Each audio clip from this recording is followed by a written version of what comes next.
પ્રિય વૈષ્ણવો, જય શ્રી કૃષ્ણ. આપ સર્વેને પૂજ્યપાદ ગોસ્વામી 108 શ્રી રસિકરાયજી મહારાજ શ્રીના પ્રાકટ્ય દિવસની ખૂબ ખૂબ મંગલ વધાઈ. શ્રી રસિકરાયજી નિત્યલીલા ગોસ્વામી શ્રી દ્વારકેશલાલજીના દ્વિતીય પુત્ર છે.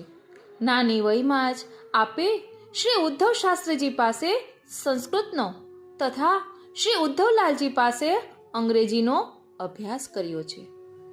ઉપરાંત આપને પિતૃચરણ દ્વારા હાર્મોનિયમ વાદનની ક્ષમતા પ્રાપ્ત થયેલી છે તથા પંડિત રવિશંકરજી પાસે સિતારની પણ તાલીમ લીધી છે.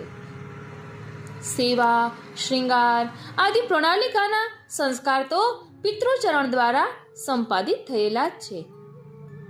આપના જ્યેષ્ઠ ભ્રાતા નિત્યલીલા ગોસ્વામી શ્રી માધવરાયજી પાસેથી પ્રવચન તથા પત્રિકાના સંપાદનની વિદ્યા પ્રાપ્ત કરેલી છે અને અત્યારે નવપ્રકાશ માસિકનું સંપાદન કરી રહ્યા છે.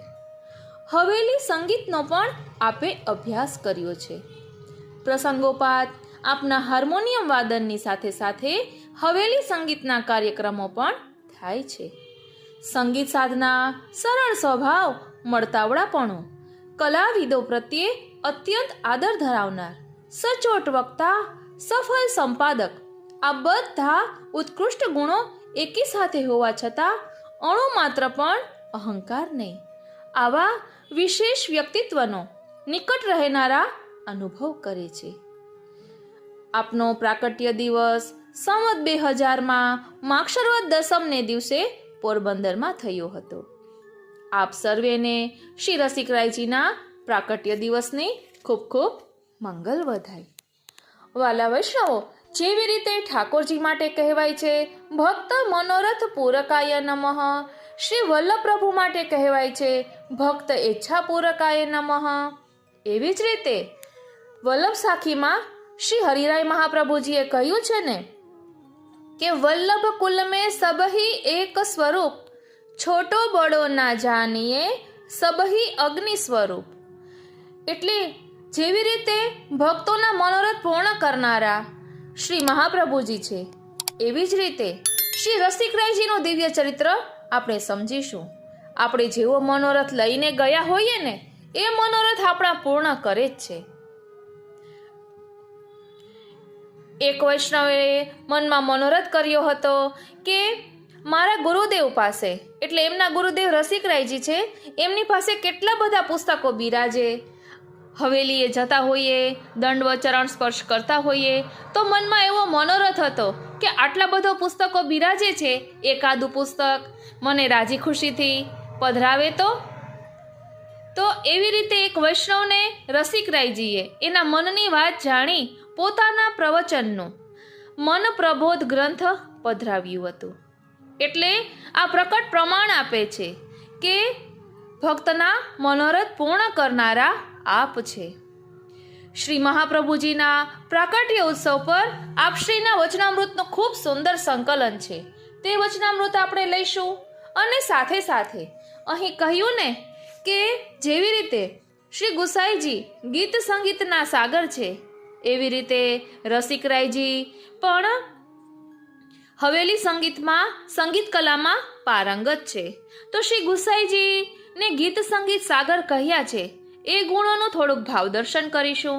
એ પહેલા મનપ્રબોધ ગ્રંથ તેમજ મહાપ્રભુજીના પ્રાકટ્ય ઉત્સવ પર આપના કરેલા વચનામૃતનું સંકલન જોઈએ. બોલો શ્રી વલ્લભાધીશ કી જય, શ્રી ગુસાઈજી પરમ દયાલ કી જય, શ્રી ગિરિરાજ ધરણ કી જય. એટલો ખુલાસો કરવાનો કે રસિકરાયજી હાલ ઉપલેટા બિરાજે છે. વાલા વૈષ્ણવો, 2004ની સાલમાં આપે જે વચનામૃત કર્યા હતા તેનું સંકલન છે. શ્રી વલ્લભ જયંતીના ઉપલક્ષમાં આપેલું પ્રવચન, રાજકોટ, 14 એપ્રિલ. આપણી નિત્ય કર્તવ્યના રૂપમાં બતાવેલી સાધન પ્રણાલીનું સ્વરૂપ શ્રી મહાપ્રભુજીની વધાઈ માર્ગ રીત દિખાઈ, માં બતાવ્યું છે, જેની છેલ્લી તુકમાં સેવા રીત પ્રીત વ્રજ જનકી જનહિત જગ પ્રગટાઈ પ્રગટવે માર્ગ રીત દિખાઈ. તેમાં સ્પષ્ટ શબ્દોમાં કહેવાયું છે કે સેવા રીત અને પ્રીત વ્રજજનકી, જેમાં રીતિનો આધાર વિચાર પક્ષના સંદર્ભમાં શાસ્ત્રોથી પ્રમાણિત છે, યા કહો કે શાસ્ત્ર વિરોધી નથી, પરંતુ પુષ્ટિ ભક્તિની ખાસ કરીને અભિવ્યક્તિના સંબંધમાં ભાવની પ્રધાનતા રહેલી છે. અને એ ભાવ શ્રી ગોપીજનોની નિરુપધિ પ્રીતિ છે, સ્નેહ ભાવ છે. રીતિ અને પ્રીતિનો સમન્વય પુષ્ટિ ભક્તિમાં છે, પુષ્ટિ પ્રમાણે છે.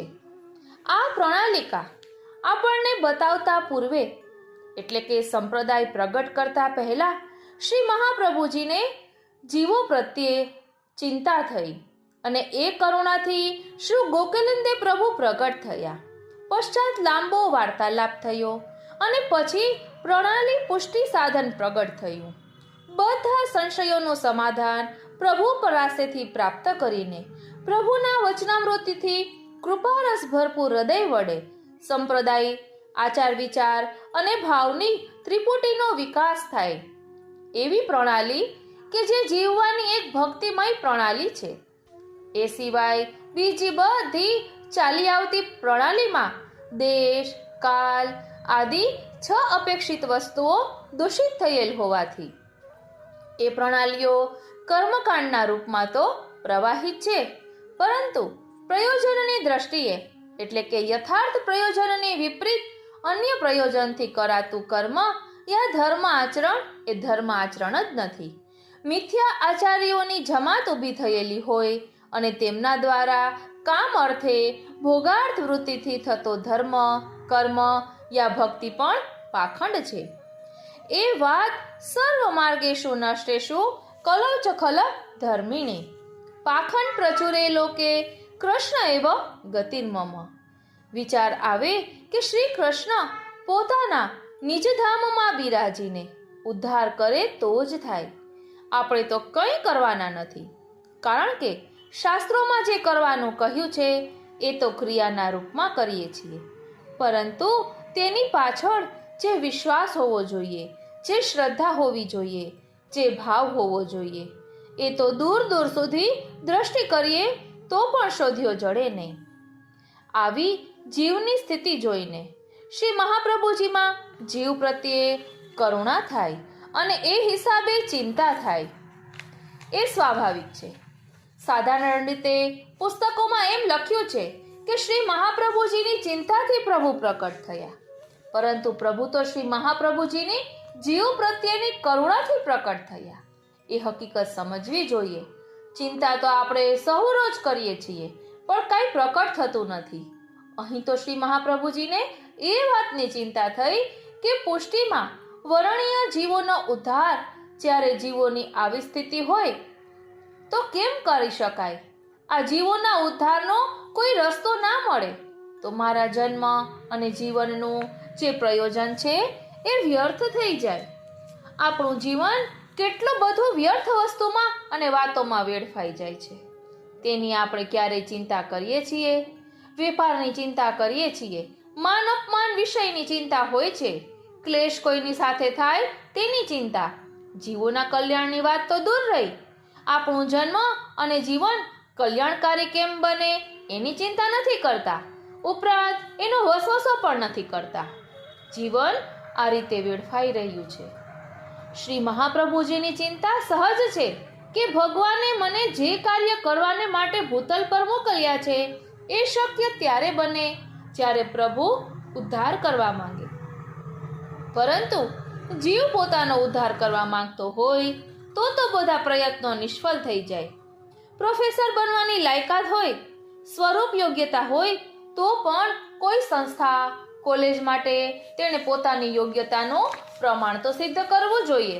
ઘેર બેઠા બેઠા તેની યોગ્યતાનો ઉપયોગ ના થાય એમ વિચારે કે પગે લાગીને મને તેડી જશે અને મારા યોગ્ય પોસ્ટ મને આપશે, તો એમ નથી થતું. સ્વરૂપ યોગ્યતા હોય છતાં સહકારી યોગ્યતા પણ જરૂરી છે. એ વિના ફલિત યા સાર્થક કંઈ થતું નથી.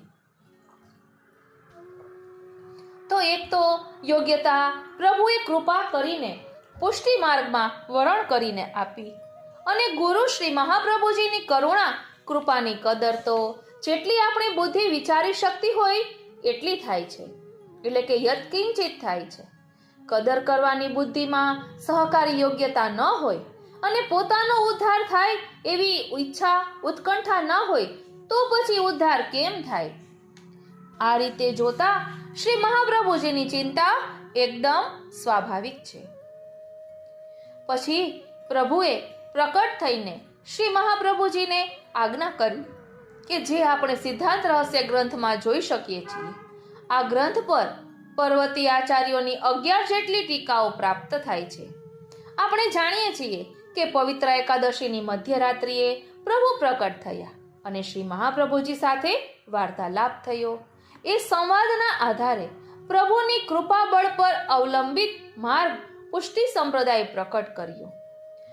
માર્ગ રીત દિખાઈ પ્રગટ વે માર્ગ રીત દિખાઈ, એટલે દિખાઈ અને બતાઈ બંને શબ્દો કીર્તનની જુદી 2 પ્રતિઓમાં પ્રિન્ટ થયેલ છે. બંનેનો સામાન્ય અર્થ તો એક જ થાય છે, પરંતુ દિખાઈથી મતલબ વધુ સુસંગત રીતે સમજાય છે. બતાઈથી પુસ્તકો વાંચીને સમજાય, પરંતુ દિખાઈનો અર્થ પ્રત્યક્ષ અનુભવ કરાવ્યો એમ થાય. સારસ્વત કલ્પની અંદર હસતા, ખેલતા, રોતા, ગાતા, નાચતાના દર્શન થયા હતા. કલયુગમાં એવા પ્રભુ, એવા શ્રી ઠાકોરજીના દર્શન કરાવી દીધા. એ પદની અંતિમ કડીમાં કહે છે, સેવા રીત પ્રીત વ્રજ જનકી જનહિત જગ પ્રગટાઈ પ્રગટવે માર્ગ રીત દિખાઈ. રીતિ હોય અને પ્રીતિ ના હોય તો ખાલી મશીનની માફક ઘરઘરાટી થાય. આપણા કર્મકાંડમાં પ્રીતિ હોય અને રીતિ ના હોય તે પ્રીતિ ઉપાધિવાળી કહેવાય. પ્રીત 2 પ્રકારની હોય, એક નિરુપાધિ પ્રીતિ એટલે કે પ્રેમ, અને બીજી ઉપાધિવાળી પ્રીતિ તો સંસારમાં આપણે જન્મ જન્માંતરથી અનુભવીએ છીએ. યદ્યપિ સુરદાસજીએ કહ્યું, પ્રીતિ કર કાહુ સુખ ન લઈયો. એમાં દાખલાઓ આપ્યા કે પતંગિયાએ દીપક સાથે પ્રેમ કર્યો અને પોતાના અંગનું જ દહન કર્યું. ભ્રમરે પ્રીત કરી પુષ્પથી અને એના સંપુટમાં કેદ થઈ ગયો.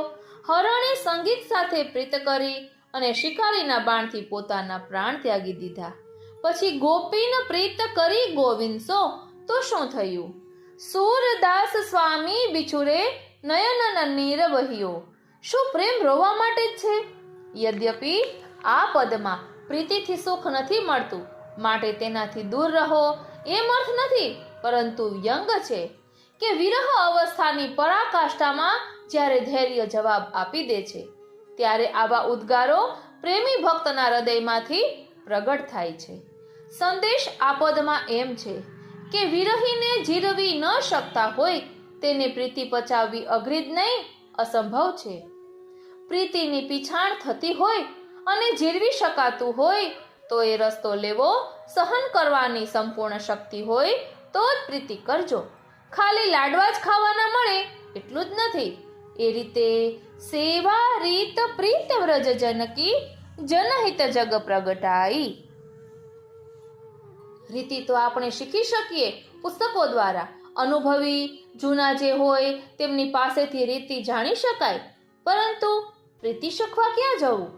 તેની કોઈ સ્કૂલ યા કોલેજ નથી કે શીખવા દાખલ થઈએ. સાયન્સ, મેથેમેટિક્સ, જિયોગ્રાફી, હિસ્ટ્રી, અનેક વિષયો સ્કૂલ કોલેજમાં શીખી શકાય, પરંતુ લવ એટલે કે પ્રેમ, પ્રીત માટે કોઈ સંસ્થાકીય વ્યવસ્થા તો નથી જ. હોય પણ કેમ? આપણને તો આપણા કર્તવ્યના રૂપમાં બહિરંગ પ્રકાર પ્રથમ બતાવ્યો, જે રીત તરીકે આપણે સમજવાનો છે. એ ચાહે વલ્લભકુલના બાળકો હોય અમે હોઈએ કે અનુસરણ કરનાર વૈષ્ણવ હોય, બધાને માટે આ બહિરંગ પ્રકાર એક સરખો છે, અને એ છે પોતાના ઘરમાં તનુજા વિતજા સેવા કરવાનો, એટલે કે પોતાનું જ તન અને પોતાનું ધન લગાડવું. તો મન પણ પાછળ પાછળ તન ને ધનની સાથે પ્રભુમાં જોડાશે. સંસાર વિષયક જેટલા પણ સુખો છે એ બધા તન અને ધન સાથે જોડાયેલા છે. તનનું સુખ હોય પરંતુ ધન ના હોય તો દુઃખ તો રહે જ છે. અને ખૂબ ધન હોવા છતાં તન અસ્વસ્થ હોય તો ધનથી શું સુખ? શેઠ પાસે કરોડો રૂપિયા હોય અને શરીર બીમાર હોય તો બધાને ખવડાવતો હોય પરંતુ પોતે ના જમી શકે. ફૂટપાથ પર સુનાર એક નિષ્કિંચન ઘસઘસાટ ઊંઘ લઈ શકતો હોય, જ્યારે શેઠજી યુફોર્મના ગાદલા પર પણ થાકીને નીંદર આવવા માટે કેમ્પોસ લેવાની આદતવાળા એટલે કે દવા ખાઈને સુવાવાળા હોય. એટલે તો તન અને ધનનો વિનિયોગ સેવામાં બહિરંગ પ્રકારના ઉપલક્ષ્યમાં શ્રી મહાપ્રભુજીએ આ સમસ્ત પ્રયોગ કર્યો છે. પોતાના જ તન અને ધનનો ઉપયોગ પ્રભુ સેવામાં કરવાથી જ પ્રામાણિક સાધના કહેવાય છે.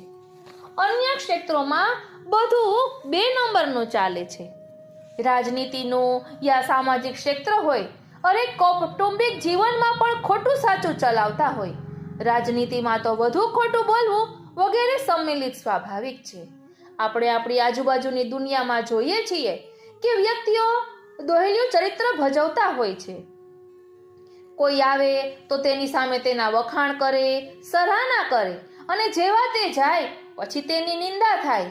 તો શું આપણે આવા છીએ? આ આત્મચિંતન કરવું, જેવા છીએ એવા પ્રભુ પાસે જવું, નહીં કે દોયલું ચરિત્ર લઈને જવું. આપણે ક્યાંય પણ મોટા મોલમાં જઈએ તો ત્યાં એમ લખ્યું હોય કે આપ સીસીટીવી કેમેરાની કેદમાં છો. તો આપણે બધું ધ્યાન રાખીએ તો આપણા પ્રભુ તો બધે જુએ છે. ક્યાં ભાગીશું, ક્યાં છૂટીશું? તો શા માટે ખોટું કરીએ? શા માટે નિંદા કરીએ? કોઈ આપણી સામે બીજાની નિંદા કરે તો તરત જ ના કહી દેવી કે હું કઈ ડસ્ટબિન નથી, કે હું કઈ કચરા ટોપલી નથી, કે બીજાના નિંદારૂપી કચરો મારા માથે નાખવો. જો આમ આપણે કરશું ને તો એમ કરતા કરતા નિંદા ઓછી થઈ જશે અને આપણા સ્વભાવની સામેવાળી વ્યક્તિને ખબર પડી જશે કે આને નિંદા ગમતી નથી. તો આ રીતે આપણે પાપમાંથી છૂટીશું. અને હા, આપણને ઘણીવાર દુઃખ થાય કે મારી પાછળ મારી નિંદા કરવામાં આવે તો ખૂબ જ રાજી થજો. ખૂબ એટલે ખૂબ જ રાજી થજો. કારણ કે આપણા શ્રી ગોકુલનાથજીએ કહ્યું છે ને કે વગર પૈસાના ધોબી રાખ્યા છે. આપણે ધોબીને કપડાં ધોવા દઈએ તો પૈસા દેવા પડે, પણ કોઈ આપણી નિંદા કરતું હોય તો આપણા તો પાપ વગર પ્રયત્ને ધોવાઈ રહ્યા છે. બધા પાપોને દૂર કરવા મંત્ર જાપ કરતા હોય, આપણે એ કંઈ કરવાનું રહેતું નથી. માટે આપની નિંદા થતી હોય તો રાજી થજો. અહીં કહ્યું છે કે કૌટુંબિક જીવનમાં પણ ખોટું સાચું ચલાવતા હોય, રાજનીતિમાં તો વધુ ખોટું બોલવું વગેરે સંમિલિત ને સ્વાભાવિક રીતે છે. મારે કહેવાની આવશ્યકતા નથી. છાપાઓમાં ને મીડિયા દ્વારા રોજ તમે વાંચો છો, જુઓ છો. દરેકને ખબર છે કે દરેક ક્ષેત્રમાં વાણી વ્યવહારનો પ્રવાહ 2 નંબરમાં નિભાવાય છે અને એમાં અધર્મની, અનીતિની લાગણી પણ સહજ રીતે નથી અનુભવાતી. છાપા વાંચવાની સલાહ કોઈને દેવી પડતી નથી. ચા સવારની પીતા પીતા છાપા વાંચવાની આદત પ્રાયઃ હોય. હું પણ છાપું વાંચું છું, પરંતુ મારા પાઠ, સેવા અને અન્ય રચનાત્મક પ્રવૃત્તિનું બલિદાન કરીને નહીં, સ્વકર્તવ્યનો નિર્વાહ કરીને ફાજલ સમયમાં આ બધી પ્રવૃત્તિનો નિભાવ થઈ શકે છે. પરંતુ મૂળ વાત એ છે કે બીજા ક્ષેત્રોની જેમ ધર્મ પ્રવૃત્તિમાં યા આપણી ભક્તિ સાધનામાં 2 નંબરની વિચારધારા ન ચાલી શકે. દરેક વાતમાં પ્રયોજનનો વિચાર જરૂરી છે. ધર્મનું સર્વદા સર્વભાવેન ભજનીયો વ્રજાધિપ સ્વસ્યમેવ ધર્મો હિ નાન્ય ક્વાપી કદાચન. એ ધર્મનું પ્રયોજન સેવ્યને પ્રસન્ન કરવાનું છે અને એ નિરુપધિ સ્નેહવાળી ભક્તિથી જ શક્ય છે. કહ્યું છે ને કે એક ઘર તો ડાકણ પણ છોડે. એમ શ્રી મહાપ્રભુજી દ્વારા પ્રવર્તિત માર્ગમાં આપણામાં ઈમાનદારી હોવી જોઈએ. અજ્ઞાનથી કંઈક થતું હોય એ ક્ષમ્ય છે, પરંતુ યથાર્થ સિદ્ધાંત જાણ્યા છતાં પણ આપણી વિકૃત પદ્ધતિ ન બદલીએ તો એ મહાદોષરૂપ ના કહેવાય. કેવલ બહિરંગ સેવાના રૂપમાં પણ આપણી નિષ્ઠા હોવી જોઈએ. અતરંગ સેવા એટલે કે માનસી સાપરામતા ભક્તિ સેવા જ્યારે સિદ્ધ પ્રભુ કૃપા થવાની હશે ને ત્યારે જ સિદ્ધ થશે. પરંતુ જે આપણે એમને એમ કરીને કરીએ છીએ એને બદલે સમજીને કરવું જરૂરી બને છે કે આપણું જ તન અને આપણું જ ધન લગાડીએ, તેનાથી માનસી સેવા સિદ્ધ થશે. બીજાનું ધન અને આપણું તન અથવા આપણું ધન અને બીજાનું તન, આ રીતની પદ્ધતિથી જે માનસી સેવા સિદ્ધ થવાનું પ્રયોજન છે ને એ સિદ્ધ નહીં થાય. કેવલ બાહ્ય સેવા જેમ કે આપણા હાથથી સેવા શ્રૃંગાર વગેરે કરીએ, આંખથી દર્શન કરીએ, કાન દ્વારા શ્રવણ કરીએ, તેની સાથે સાથે મન, બુદ્ધિ અને હૃદય પણ સક્રિય હોય તો માનસીની સિદ્ધિ માટેની સુયોગ્ય ભૂમિકા સર્જાય છે. અંતઃકરણ ચતુષ્ટય એટલે કે મનમાં મદન મોહન પ્રત્યે પ્રીતિ બુદ્ધિથી તેમના સ્વરૂપ અને લીલા મહાત્મ્યનું ચિંતન, ચિત્ત નિર્ભય અને નિશ્ચલ બની જાય. અહંકાર હું દાસ છુંની વૃત્તિથી પ્રસન્ન રહે. આ રીતે આંતરબાહ્ય ભજન, સેવા, ભક્તિ જ્યારે થાય ત્યારે તેને સુવ્યવસ્થિત સાધના પુષ્ટિભાગ ભક્તિ માર્ગની દ્રષ્ટિએ કહી શકાય. શ્રી મહાપ્રભુજી બાહ્યાંતર ભજનની એકતા કરવા માટે જ તો ચિત્તવૃત્તિના નિરોધનો ઉપાય બતાવે છે. એ માટે સ્વતંત્ર ગ્રંથ નિરોધ લક્ષણની આપે રચના કરી છે. આમ આપણને પ્રામાણિક સેવાનું સ્વરૂપ બતાવ્યું કે સ્વતન અને ધનથી જ સેવા કરવી અને સેવાના અનુસરમાં કલ્યાણકારી પ્રવૃત્તિ કરવાની પણ પરંપરા છે તથા ઉપદેશ પણ છે. ગૌ સેવા આદિ પણ, પરંતુ પોતાના પુષ્ટિ માર્ગે તરીકેના ભજનના ભોગે થતું હોય તો બાધક છે. કહેવત છે કે ઘરના ઘંટી ચાટે ને બહારના જલસા કરે, એવી વૃત્તિ તો અયોગ્ય જ છે. એટલે શ્રી મહાપ્રભુજીએ એક બેલેન્સ આપણને બતાવ્યું છે. ભજન સિવાય બીજી વસ્તુ થાય જ નહીં એ માન્યતા યોગ્ય નથી. આપણે સંસારના ભૌતિક વ્યવહારિક કાર્યો તો કરવા જ પડે છે. એ વિના જીવનની યાત્રા જ સ્થગિત થઈ જાય. એટલે ઇતર પ્રવૃત્તિ નિંદાને પાત્ર તો નથી. જો સ્વકર્તવ્યના નિર્વાહમાં પ્રતિબંધક ન થાય તો સ્કૂલની મહિલા શિક્ષિકા જેમ સ્કૂલના બાળકોને પણ ભણાવે, સાચવે અને પોતાના ઘરમાં પરિવારને પણ પોષણ આપે, તેમાં ઘર સાચવીને જ સ્કૂલ આદિની પ્રવૃત્તિ નિભાવતી હોય છે. પોતાના કુટુંબને ડૂબવા દે, મરવા દે અને પરોપકારની પ્રવૃત્તિ તો મિથ્યા આચાર કહેવાય. ષોડશ ગ્રંથ અંતર્ગત બીજો ગ્રંથ બાલબોધ છે. તેમાં શ્રી મહાપ્રભુજી સર્વ સિદ્ધાંત કહે છે. ત્રીજો ગ્રંથ સિદ્ધાંત મુક્તાવલીમાં સ્વ સિદ્ધાંત કહે છે. કેટલાક સમજ્યા વિના એવું અર્થઘટન કરે છે કે બાલબોધનો પુષ્ટિજીવોને માટે નથી. બાલબોધ તો પુષ્ટિજીવોને માટે નથી, અન્યને માટે ઉપદેશ છે અને પુષ્ટિજીવોને તો સ્વસિદ્ધાંત મુક્તાવલીમાં કહ્યો છે. બાલબોધ એ સાર્વજનિક જીવન જીવતા વ્યક્તિઓ માટે છે. તેના માટે માનવ કલ્યાણની પ્રવૃત્તિ બતાવી છે, પુષ્ટિમાર્ગીઓ માટે નહીં. આમ વિચારવું ભૂલ ભરેલું છે. આપણે વૈષ્ણવ છીએ એ પૂર્વે મનુષ્ય છીએ કે નહીં? મનુષ્ય તરીકે આ સમાજમાં પણ આપણું કર્તવ્ય હોય છે. એનો નિર્વાહ, ભજન, સાધનાને ઉપેક્ષિત કરીને નહીં, પરંતુ એ સંપૂર્ણપણે જાળવીને પછી ઇતર ઉપયોગી પ્રવૃત્તિ કરવાનો ઉપદેશ, ખાસ કરીને ધર્મ, અર્થ, કામ અને મોક્ષ અર્થે જે કર્તવ્ય કહ્યા છે તેના નિર્વાહ દ્વારા પોતાની ભક્તિ સાધના કરવી એવો શ્રી મહાપ્રભુજીનો ઉપદેશ છે. અહીં પણ સદા આશ્રય અને તદીયત્વનો સિદ્ધાંત સ્પષ્ટ છે. ટૂંકમાં માનવતાના પાયા પર પુષ્ટિ ભક્તિની ઇમારત ઊભી થાય તો જ સ્વસ્થ અને નિરુપધિ ભક્તિ સિદ્ધ થાય છે. પુષ્ટિજીવો માનવ તો છે જ ને, દાનવ નથી. માનવ જ મહામાનવ બની શકે, દાનવ નહીં, એ વાત ભૂલવી ના જોઈએ.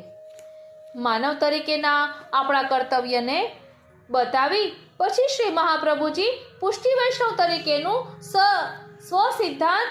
સિદ્ધાંત મુક્તાવલીમાં બતાવે છે. કારણ કે જો પાયો જ કાચો રહી જાય, એટલે કે માનવતા જ ના હોય, તો વૈષ્ણવ તરીકે વિધિઓ તો ઘણી આવડે જશે. ઘણા લોકો પરમ ભગવદીય કહીને આપણને ચડાવી દે છે અને આપણે જ્યાં બેઠા હોઈએ ને ત્યાં જ હોઈએ છીએ. એક ન હોવા છતાં ખોટો નશો ભગવદીયતાનો રહેશે. અહીં માનવતાની વાત કરી. આપણે ઘણી વાર આ વાત થઈ છે કે સેવાના ઘણા બધા પ્રકાર છે. આમ આપણે ગાયોને નીણ નાખીએ અને જબલામાં એઠવાડ ફેંકીએ તો આપણી કઈ માનવતા?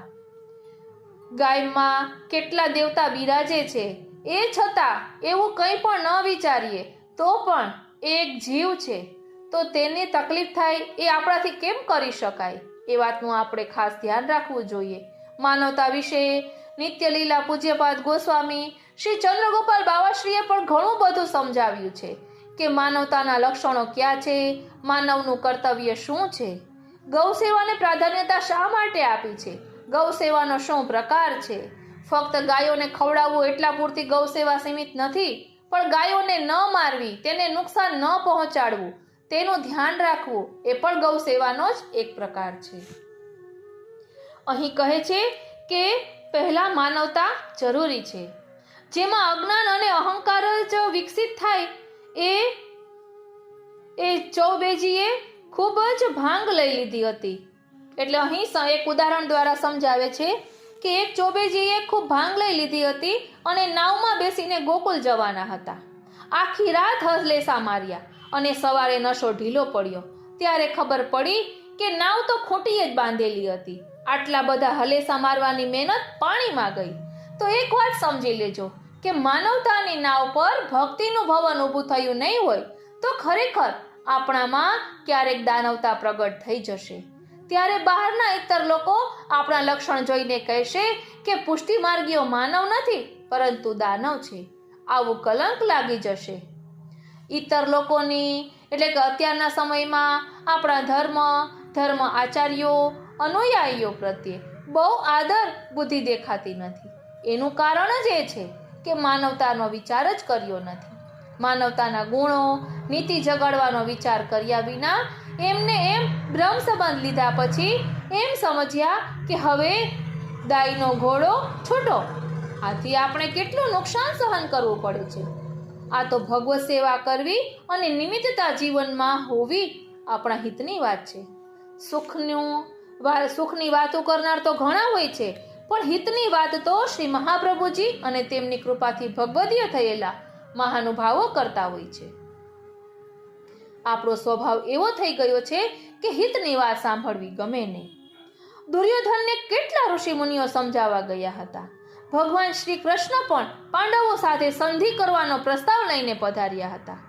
અંતર્યામી પ્રભુને તો ખબર હતી કે આ દુર્યોધન શાસ્ત્રની ભાષા નહીં પરંતુ શસ્ત્રની ભાષા સમજે છે.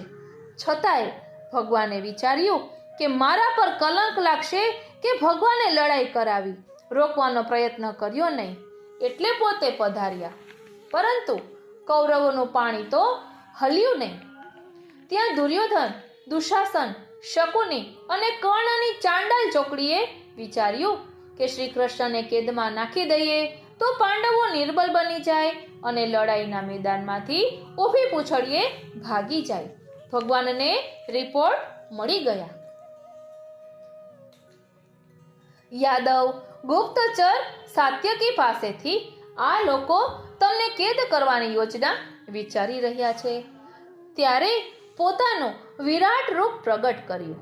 એના દર્શન ભીષ્મ પિતામહ, દ્રોણાચાર્ય, કૃપાચાર્ય, બાહિલક તથા ઋષિ કોટીના મહાનુભાવોને થયા. બાકી આસુરી તત્વોને તો મોટો તેજપુંજ દેખાયો અને તેમને કંઈ સ્વરૂપનું જ્ઞાન ભાન ન થયું, પરંતુ એક જાદુગરની માયાજાળ છે એમ અનુભવીને ડરી ગયા.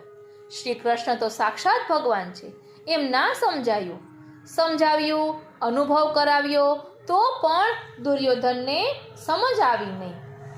આપણે આસુરી નથી, દૈવી જીવો છીએ, છતાં ઘણીવાર આપણને પણ હિતની વાત સાંભળવી ગમતી નથી.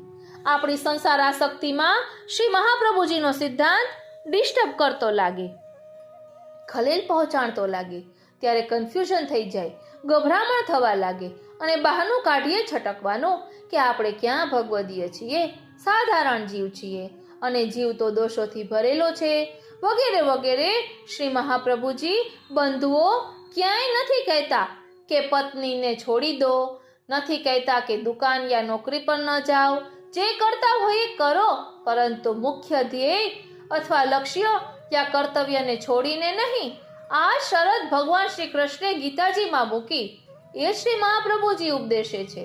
આપણને ભય લાગે છે કે ક્યાંક ભગતડા બની જઈશું તો દુકાને કોણ જાશે, એટલે શ્રી મહાપ્રભુજી નિરોધની વાત કરે છે કે પ્રપંચની વિસ્મૃતિ પૂર્વક ભગવાનમાં આસક્તિ સિદ્ધ કરવાનું કહે છે. નિરોધ સિદ્ધિ માટે શ્રી મહાપ્રભુજી એમ નથી કહેતા કે ઓરડીમાં બેસીને આંખ મીચીને ધ્યાન દ્વારા નિરોધ સિદ્ધ કરો. નિરોધ શબ્દને સમજશો તો સમજાશે કે નિરોધ સિદ્ધિ માટેનો અભ્યાસ આકરો નથી, પરંતુ સહજ, સરળ અને સરસ છે.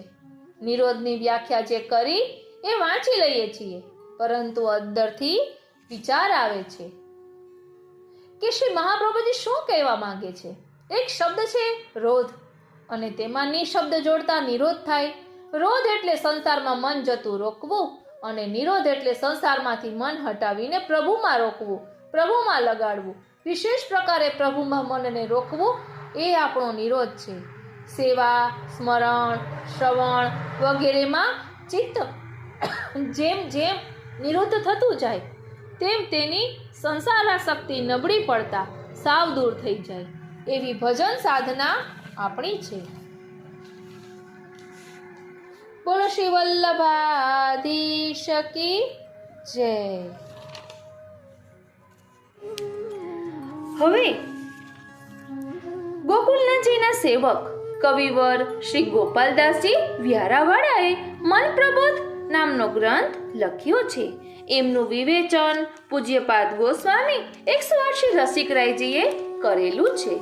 એનું પ્રાકકથન આપે જે કહ્યું છે તે લીધા પછી આપણે થોડુંક મન પ્રબોધનું રસદર્શન કરીશું. રસિકરાયજી કહી રહ્યા છે, આ અદ્વિતીય ગ્રંથના સર્જક શ્રી ગોપાલદાસજી વ્યારાના શ્રી ગુસાઈજી શ્રી વિઠ્ઠલનાથજીના સેવક દેવજી મહેતાના પુત્ર છે. જેમ ભાયલા કોઠારીના જમાઈ ગોપાલદાસજી પર શ્રી ગુસાઈજીનો અનુગ્રહ થયો હતો, તેમજ અહીં વ્યારાવાળા ગોપાલદાસજી પર શ્રી ગુસાઈજીના ચતુર્થ કુમાર શ્રી ગોકુલેશ પ્રભુની કૃપા થઈ હતી. અસાધારણ સ્વરૂપાસક્તિને કારણે પોતાનું નિવાસ સ્થાન છોડીને પોતાની સ્ત્રી જવાદે, પુત્રી ગોમતી તથા શ્યામબાઈ, જમાઈ અને 2 પુત્રો સહિત ગોકુલમાં જઈ કાયમી નિવાસ કર્યો. તેમણે અનેક મૂલ્યવાન ગ્રંથોની રચના કરી. શ્રી ગોકુલેશ પ્રભુની છત્રછાયામાં રહેલા સ્વજાતિ સમાજનું પોષણ કર્યું છે. તેમના ગ્રંથો તત્વાર્થ દોહન, ભક્ત ભાવાર્થ, મન પ્રબોધ, મહાદિગ્વિજય, ત્રિવિધ તૃતીય તરંગ, પંચમ તરંગ, સ્વરૂપાસક્તિ, રસિક રસ, ગોકુલેશપુર પદો, દોહા, નિત્ય ચરિત્ર, ગુજરાત પ્રસંગ, પ્રાગટ્ય સિદ્ધાંત આદિ. મન પ્રબોધ ગ્રંથની રચના દ્વારા શ્રી ગોકુલેશજીમાં અનન્ય નિષ્ઠા ધરાવનાર મહદ અનુગામી ભક્તોને ઉચ્ચ માર્ગદર્શન મળે છે. અન્ય સંબંધ છોડાવીને સ્વામીમાં અનન્ય અતૂટ નિર્દોષ રસ સંબંધ સ્થાપિત કરે છે. જેમ રૂમમાં સજાવટ કરવી હોય તો પ્રથમ કચરો સાફ કરવો જોઈએ, તેમ પ્રથમ ચિંતા દૂર થાય અને પછી રસ સ્વરૂપનું અવગાહન આ ગ્રંથનો મુખ્ય પ્રતિપાદ્ય વિષય છે. દેખાદેખીથી એક માર્ગનું અનુસરણ કરીએ, પરંતુ તેના ગૂઢ સ્વરૂપને ન સમજવામાં આવે તો વિચાર વિનાના આચારથી ઉન્નતિને બદલે અવનતિ થાય. માટે શ્રી ગોકુલેશ પ્રભુના તથા અનન્યતા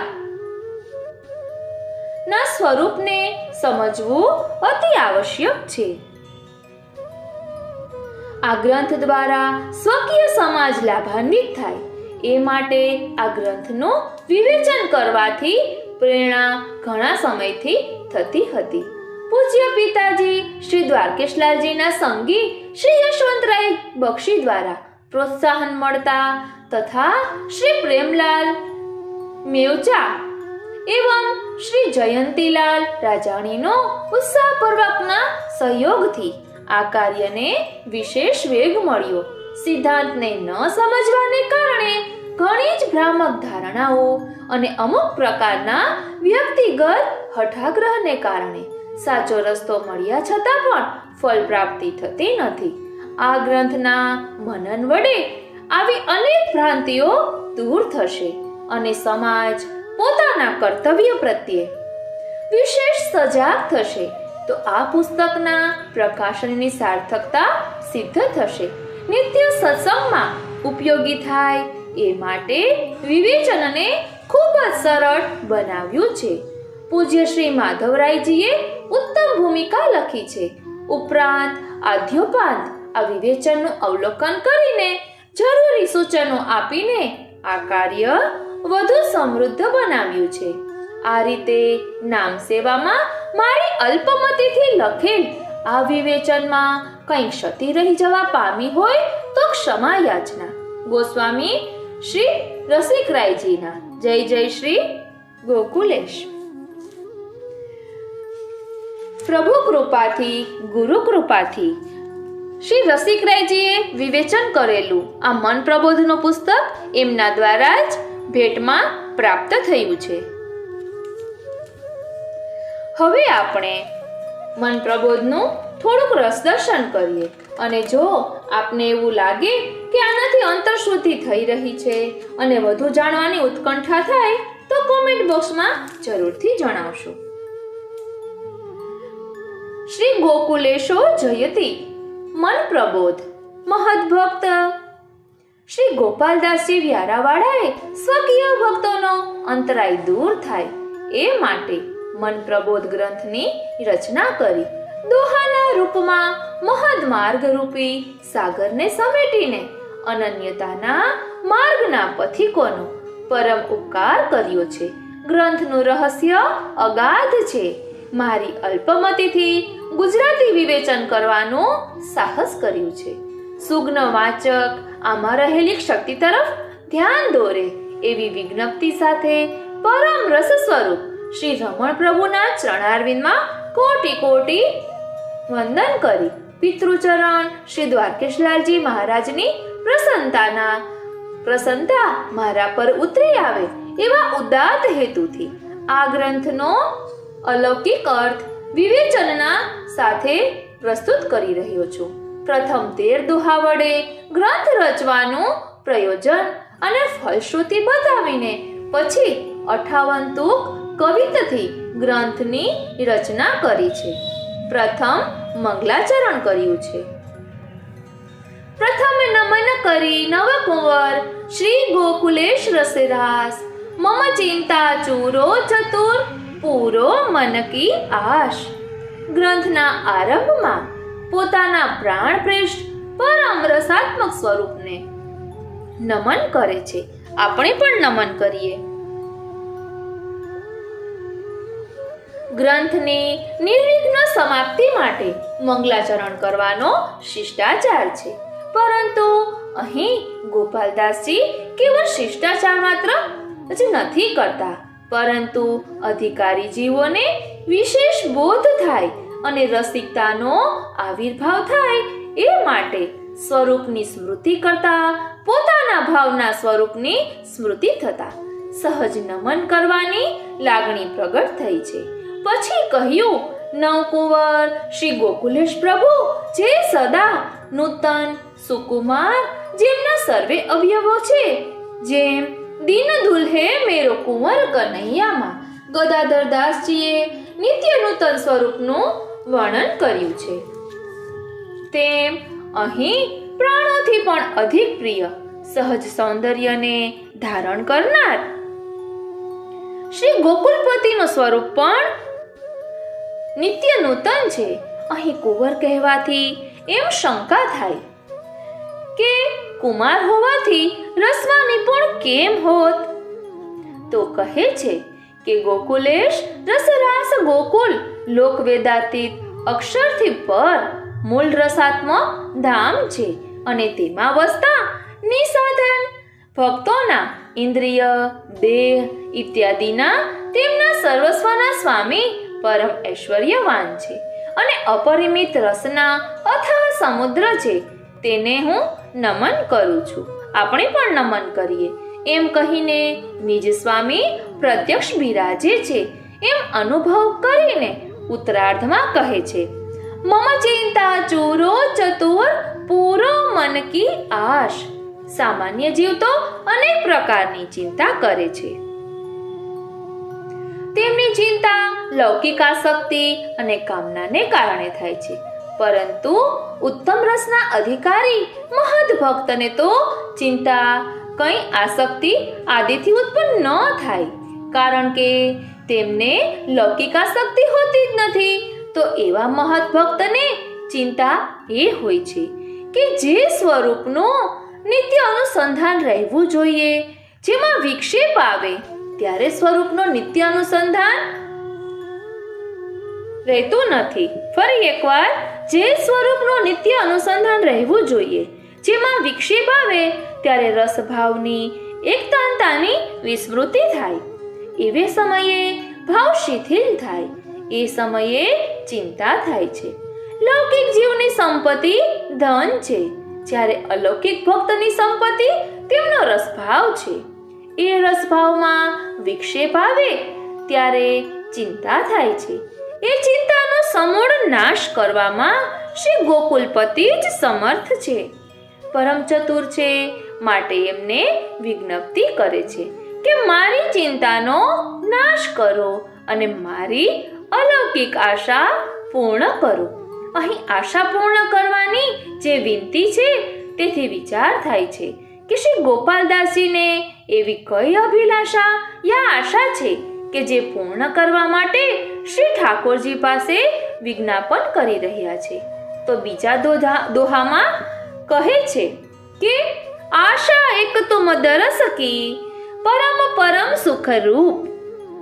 આશા એક તુમ દરસ કી પરમ પરમ સુખ રૂપ. દરસ પરસ રસદાન કે દાતા શ્રી ગોકુલ ભૂપ. શ્રી ગોપાલદાસજી કહે છે કે આપના શ્રી ગોકુલેશજીના દર્શનની જ એકમાત્ર આશા છે.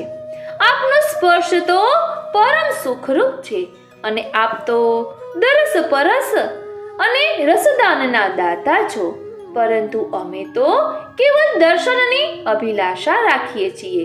અમારી યોગ્યતા પણ આટલી જ છે, પરંતુ આપ પરમ કરુણાલ થઈને પરમ સુખરૂપ એવા સ્પર્શનું રસદાન કરો છો, કારણ કે અન્ય દાતા તો સન્મુખ આવેલાની જે યાચના છે એટલું જ આપે છે, પરંતુ આપના દ્વારા તો સ્વકીય ભક્તોને પોતાના દર્શન માત્રથી વિના યાચના કરીએ જ રસની અનુભૂતિ કરાવો છો.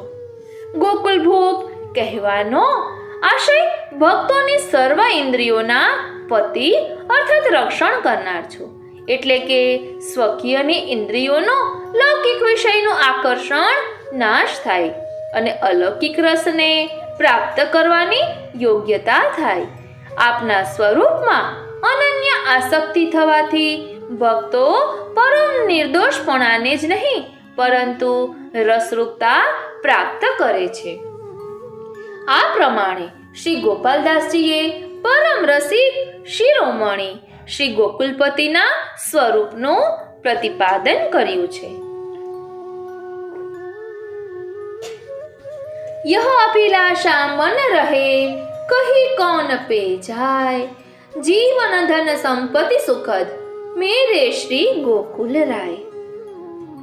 ભક્તજનોના અંતરાય દૂર થાય અને અલૌકિક મનની સ્થિતિ થાય એ માટે મન પ્રબોધ ગ્રંથ રચવાની અભિલાષા છે. પરંતુ આ અભિલાષા કોને કહેવી? મારા સર્વસ્વ શ્રી ગોકુલનાથજી સિવાય બીજા કોને કહી શકું? મારું જીવન, ધન સંપત્તિ, સુખ આપનારું બધુંય શ્રી ગોકુલેશ પ્રભુ જ છે. અર્થાત મારી અભિલાષાને પૂર્ણ કરવામાં સમર્થ મારા પ્રભુ, મારા મહાપ્રભુ શ્રી ગોકુલેશજી જ છે. મનુષ્યને શું વસ્તુ પ્રિય લાગે છે? પોતાનું જીવન પછી ધન અને સંપત્તિ તથા સુખ દેનારા સર્વ જળ ચેતન પદાર્થ. શ્રી ગોપાલદાસજી કહે છે, મારું જીવન કહો કે ધન સંપત્તિ કે સર્વતો અધિક સુખ દેનાર જે કહો તે મારા પતિ શ્રી ગોકુલેશજી જ છે. જેમ વલ્લભાષ્ટકમાં શ્રી ગુસાઈજી કહે છે, નયન્યો વાગધીશા શ્રુતિ ગણ વચસાં ભાવ માજ્ઞાતુમિષ્ટે યસ્માન સાધ્વી સ્વભાવમ પ્રકટયતિ વધુરગ્રતઃ પત્યુરેવ. શ્રી મહાપ્રભુજી સિવાય શ્રુતિનું રહસ્ય જાણવાને કોઈ સમર્થ નથી. કારણ કે જેમ સ્નેહવાળી અનન્ય નિષ્ઠાયુક્ત સ્ત્રી પોતાના હૃદયનો આશય પોતાના પતિ સમક્ષ રજૂ કરે છે, તેમ શ્રુતિઓ પણ પોતાના પતિ વાક્પતિ શ્રી મહાપ્રભુજી સમક્ષ પોતાનો આશય કહે છે. તેથી તે આશય શ્રી મહાપ્રભુજી જ સમજે છે. તેમ ગોપાલદાસજી પોતાની અભિલાષાની પરમ રસ સ્વરૂપ શ્રી ગોકુલેશ પ્રભુ સમક્ષ વિજ્ઞાપના કરે છે. એ સિવાય પોતાની અભિલાષા કોને કહેવી? યાચક યાચના કોની પાસે કરે? જે યાચના પૂરી કરવાને સમર્થ હોય તેની પાસે. અલૌકિક યાચનાને પૂર્ણ તો કેવલ ગોકુલપતિ જ કરી શકે, અન્ય નહીં. ચરણ શીશ ધરી ચિત્ત ધરી ઉર અંતર ગતિ ધ્યાન મન પ્રબોધયા ગ્રંથ કો દેહુ કૃપા કરી જ્ઞાન. દ્રષ્ટિનું પરમ ફળ પ્રાપ્ત કરતા શ્રી ગોપાલદાસજી વિજ્ઞાપન કરે છે કે આપના ચરણ કમલ મારા મસ્તક પર ધારણ કરો અને મારી વિનંતી ચિત્તમાં ધારણ કરી અને ધ્યાનપૂર્વક આ અંતરાય નિવૃત્તિને હેતુ મન પ્રબોધ ગ્રંથ રચવાની અભિલાષા પૂર્ણ કરો. અર્થાત એવું જ્ઞાન આપો કે જે સ્વરૂપનો પ્રતિપાદન કરવામાં સહાયક થાય. મનને બોધ તો અનેકવાર મળે છે, પરંતુ જ્યાં સુધી દ્રઢ થઈ અને એ જ્ઞાન સ્થિર ન થાય ત્યાં સુધી ફલ અનુભૂતિ થતી નથી. તેથી મન પ્રબોધ ગ્રંથ દ્વારા વિશેષ બોધ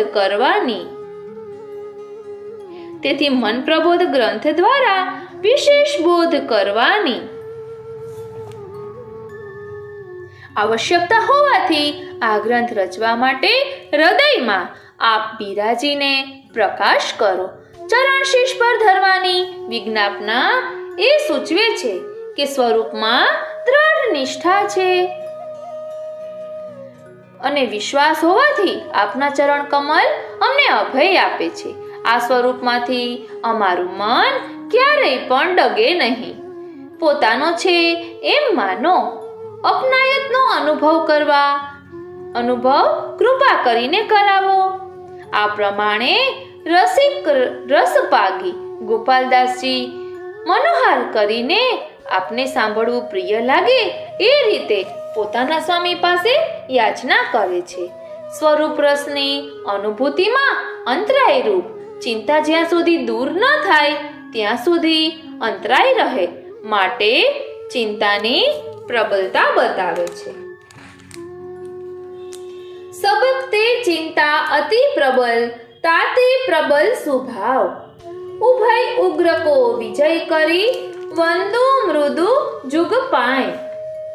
જાકે મન ચિંતા રહે ભાવ સુદૃઢ નહીં ગાત મન પ્રબોધ यह ग्रंथ सुनी अबुध सुबुध वे जात. अलौकिक तो व्यासंगमन देख्यो समय विरुद्ध मन प्रबोध करी आपते तब कर लियो विशुद्ध. कब हो अति उद्वेग मन रहे तो कछु जंजाल मन प्रबोध यह ग्रंथ तब कीनो दास गोपाल। मन प्रबोध समग्रंथ यह कीनो करी प्रकाश।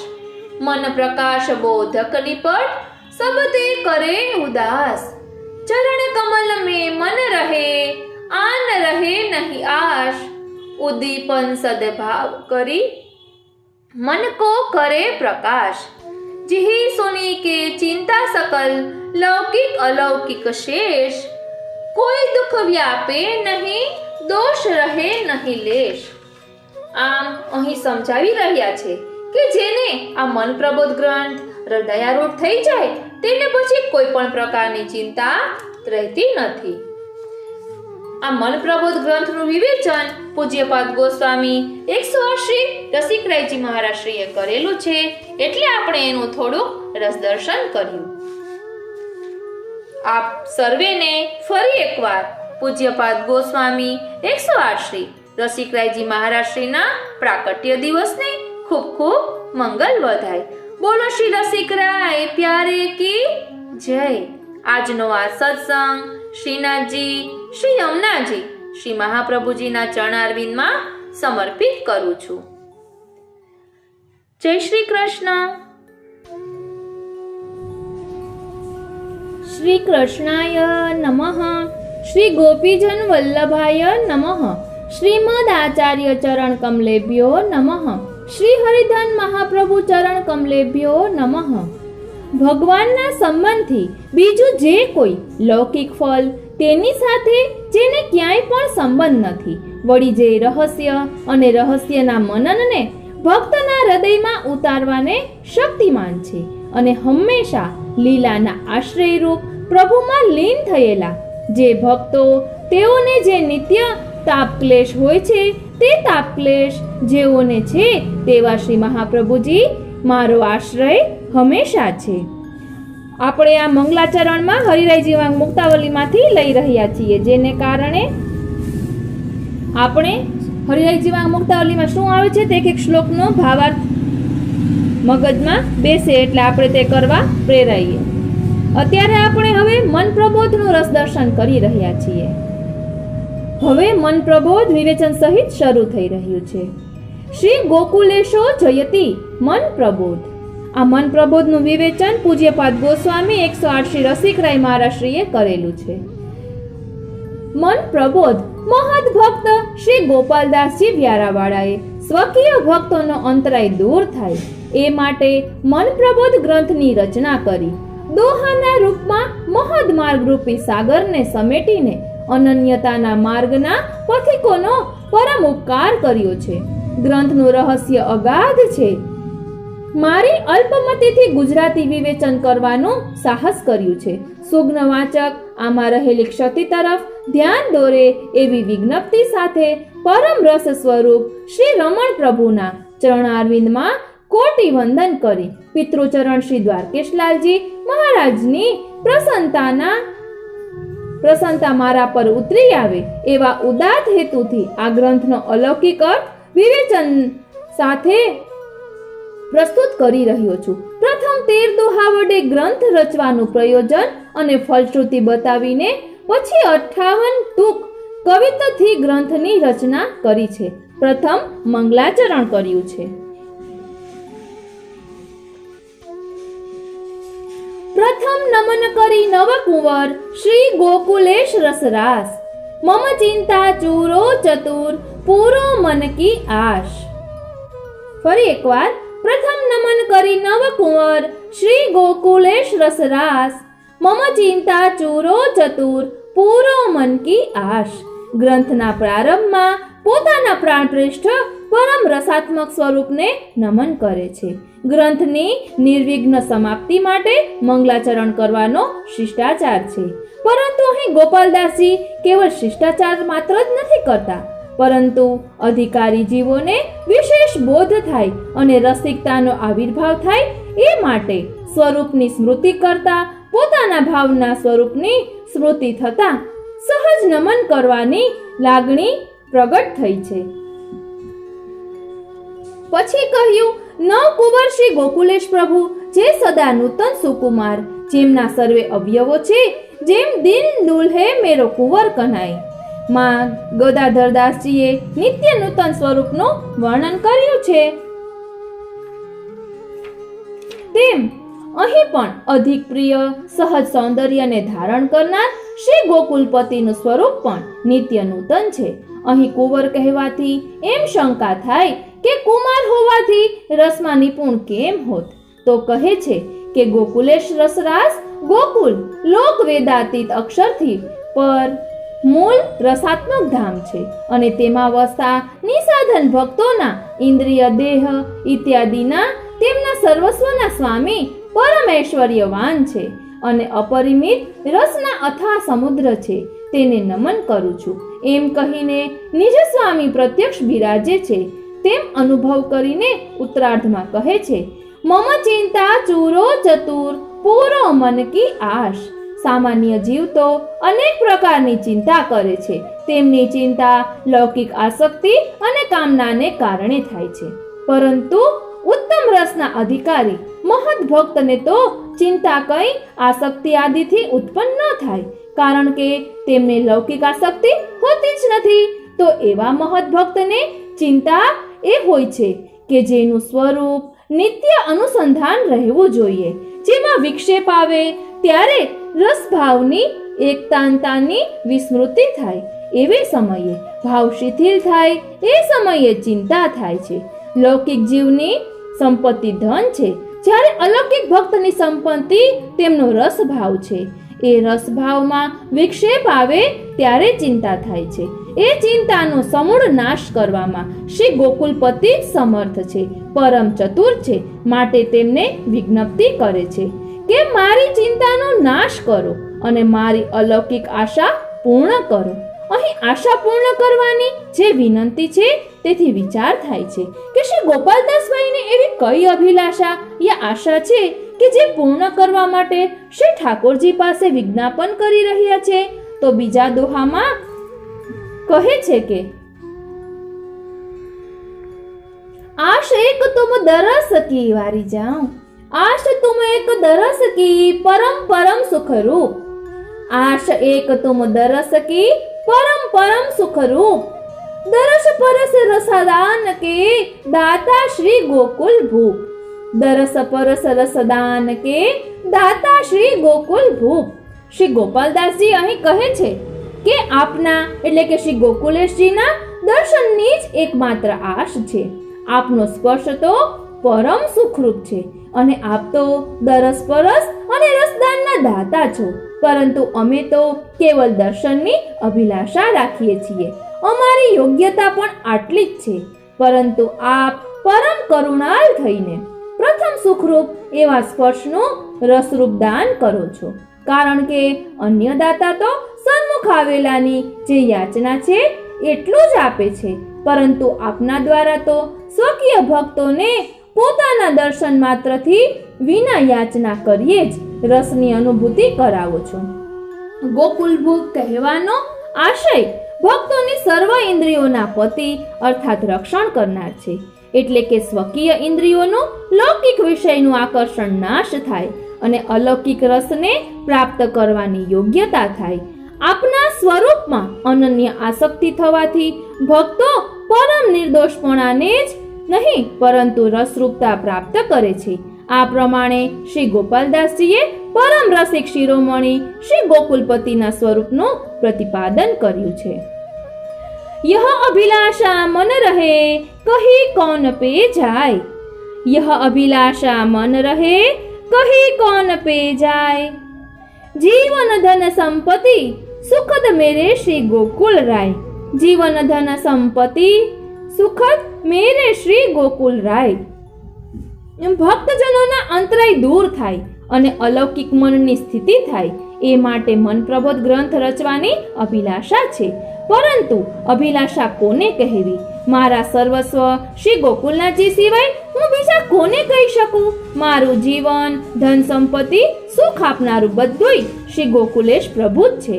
અર્થાત મારી અભિલાષાને પૂર્ણ કરવામાં સમર્થ મારા મહાપ્રભુ શ્રી ગોકુલેશજી જ છે. મનુષ્યને શું વસ્તુ પ્રિય લાગે છે પોતાનું જીવન પછી ધન અને સંપત્તિ તથા સુખ દેનારા સર્વે જળ ચેતન પદાર્થ. શ્રી ગોપાલદાસજી કહે છે, મારું જીવન કહો કે ધન સંપત્તિ કે તે સર્વતોધિક સુખ દેનાર જે કહો તે મારા પતિ શ્રી ગોકુલેશજી જ છે. જેમ શ્રી વલ્લભાષ્ટકમાં શ્રી ગુસાઈજી કહે છે, નયન્યો વાગધીશા શ્રુતિ ગણ વચસાં ભાવમાજ્ઞા તુમિષ્ટે યસ્મા સાધ્વી સ્વભાવં પ્રકટયતિ વધુરગ્રતઃ પત્યુરેવ.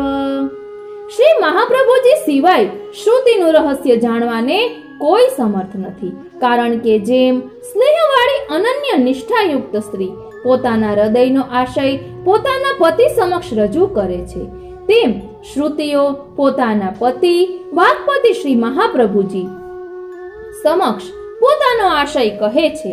તેથી તે આશય શ્રી મહાપ્રભુજી જ સમજે છે. તેમ ગોપાલદાસજી પોતાની અભિલાષાની પરમ રસ સ્વરૂપ શ્રી ગોકુલેશ પ્રભુ સમક્ષ વિજ્ઞાપના કરે છે. એ સિવાય પોતાની અભિલાષા કોને કહેવી? યાચક યાચના કોની પાસે કરે? જે યાચના પૂરી કરવાને સમર્થ હોય તેની પાસે. અલૌકિક યાચનાને પૂર્ણ તો કેવલ ગોકુલપતિ જ કરી શકે, અન્ય નહીં. ચરણ શીશ ધરી ચિત્ત ધરી ઉર અંતર ગતિ ધ્યાન. ચરણ શીશ ધરી ચિત્ત ધરી ઉર અંતર અતિ ધ્યાન. ઉર અંતર ગતિ ધ્યાન. મન પ્રબોધયા ગ્રંથ કો દેહુ કૃપા કરી જ્ઞાન. મન પ્રબોધયા ગ્રંથ કો દેહુ કૃપા કરી જ્ઞાન. દ્રષ્ટિનું પરમ ફળ પ્રાપ્ત કરતા શ્રી ગોપાલદાસજી વિજ્ઞાપન કરે છે કે આપના ચરણ કમલ મારા મસ્તક પર ધારણ કરો અને મારી વિનંતી ચિત્તમાં ધારણ કરી અને ધ્યાનપૂર્વક આ અંતરાય નિવૃત્તિને હેતુ મન પ્રબોધ ગ્રંથ રચવાની અભિલાષા પૂર્ણ કરો. અર્થાત એવું જ્ઞાન આપો જે સ્વરૂપનું પ્રતિપાદન કરવામાં સહાયક થાય. મનને બોધ તો અનેકવાર મળે છે, પરંતુ જ્યાં સુધી દ્રઢ થઈ અને એ જ્ઞાન સ્થિર ન થાય ત્યાં સુધી ફલ અનુભૂતિ નથી થતી. તેથી મન પ્રબોધ ગ્રંથ દ્વારા પ્રબોધ એટલે કે વિશેષ બોધ કરવાની આવશ્યકતા હોવાથી આ ગ્રંથ રચવા માટે હૃદયમાં આપ બિરાજીને પ્રકાશ કરો. ચરણ શીશ પર ધરવાની વિજ્ઞાપના એ સૂચવે છે કે સ્વરૂપમાં દ્રઢ નિષ્ઠા વિશ્વાસ હોવાથી આપના ચરણ કમલ અમને અભય આપે છે કે આ સ્વરૂપમાંથી અમારું મન ક્યારેય પણ ડગશે નહીં. પોતાનો છે એમ માનો. અપનાયતનો અનુભવ કૃપા કરીને કરાવો. હૃદયમાં ધ્યાન કરીને આ ગ્રંથ રચવાની અભિલાષા પૂર્ણ કરો.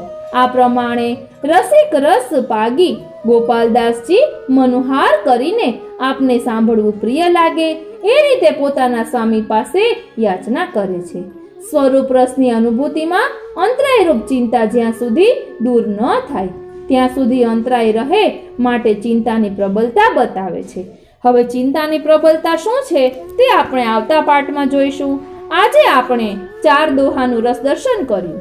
ત્યાં આ સાંભળી તેનું મનન ચિંતન કરવું અને હૃદયમાં ધારણ કરવું. જેવી રીતે શ્રી મહાપ્રભુજીએ અંતઃકરણ પ્રબોધની રચના કરી અને આપણા અંતરને ટટોલ્યું છે, તેવી જ રીતે ગોપાલદાસજી વ્યારાવાળાએ પણ મન પ્રબોધ એટલે કે મનને પ્રબોધ કરીને આપણા અંતરાત્માને જગાવવાનો પ્રયત્ન કર્યો છે. આપને આ કેવું લાગ્યું તે કોમેન્ટ બોક્સમાં જરૂર જણાવશો અને જો આપને ગમ્યું હોય તો જરૂરથી બીજા વૈષ્ણવોને શેર કરશો. જય શ્રી કૃષ્ણ. પ્રભુ નંદ કુમારો મેં સ્વામિની વૃષભાનુજા કૃતાર્થોહમ કૃતાર્થોહમ કૃતાર્થોહમ ન સંશય. અત્યારે આપણે મન પ્રબોધનું રસ દર્શન કરી રહ્યા છીએ. તેમાં આપણે આજે 5મી કડી પહોંચ્યા છીએ ત્યાંથી જોઈશું. સ્વરૂપ રસની અનુભૂતિમાં અંતરાય રૂપ ચિંતા જ્યાં સુધી દૂર ન થાય ત્યાં સુધી અંતરાય રહે માટે ચિંતાની પ્રબળતા બતાવે છે. સબતે ચિંતા અતિ પ્રબલ તાતે પ્રબલ સુભાવ. સબતે ચિંતા અતિ પ્રબલ તાતે પ્રબલ સુભાવ. ઉભય ઉગ્ર કો વિજય કરી વંદુ મૃદુ જુગ પાય. ઉભય ઉગ્ર કો વિજય કરી વંદુ મૃદુ જુગ પાય. અનંતરાયમાં સર્વથી અધિક પ્રબલ શક્તિશાળી વેગવાન ચિંતા છે અને તેથી પણ વધુ પ્રબલ સ્વભાવની દુષ્ટતા છે. અહંકારની શક્તિ પર સ્વભાવ બને છે, એથી ચિંતા ઉત્પન્ન થાય છે. મજબૂત વસ્તુને કાપવા માટે હથિયાર પણ મજબૂત જોઈએ.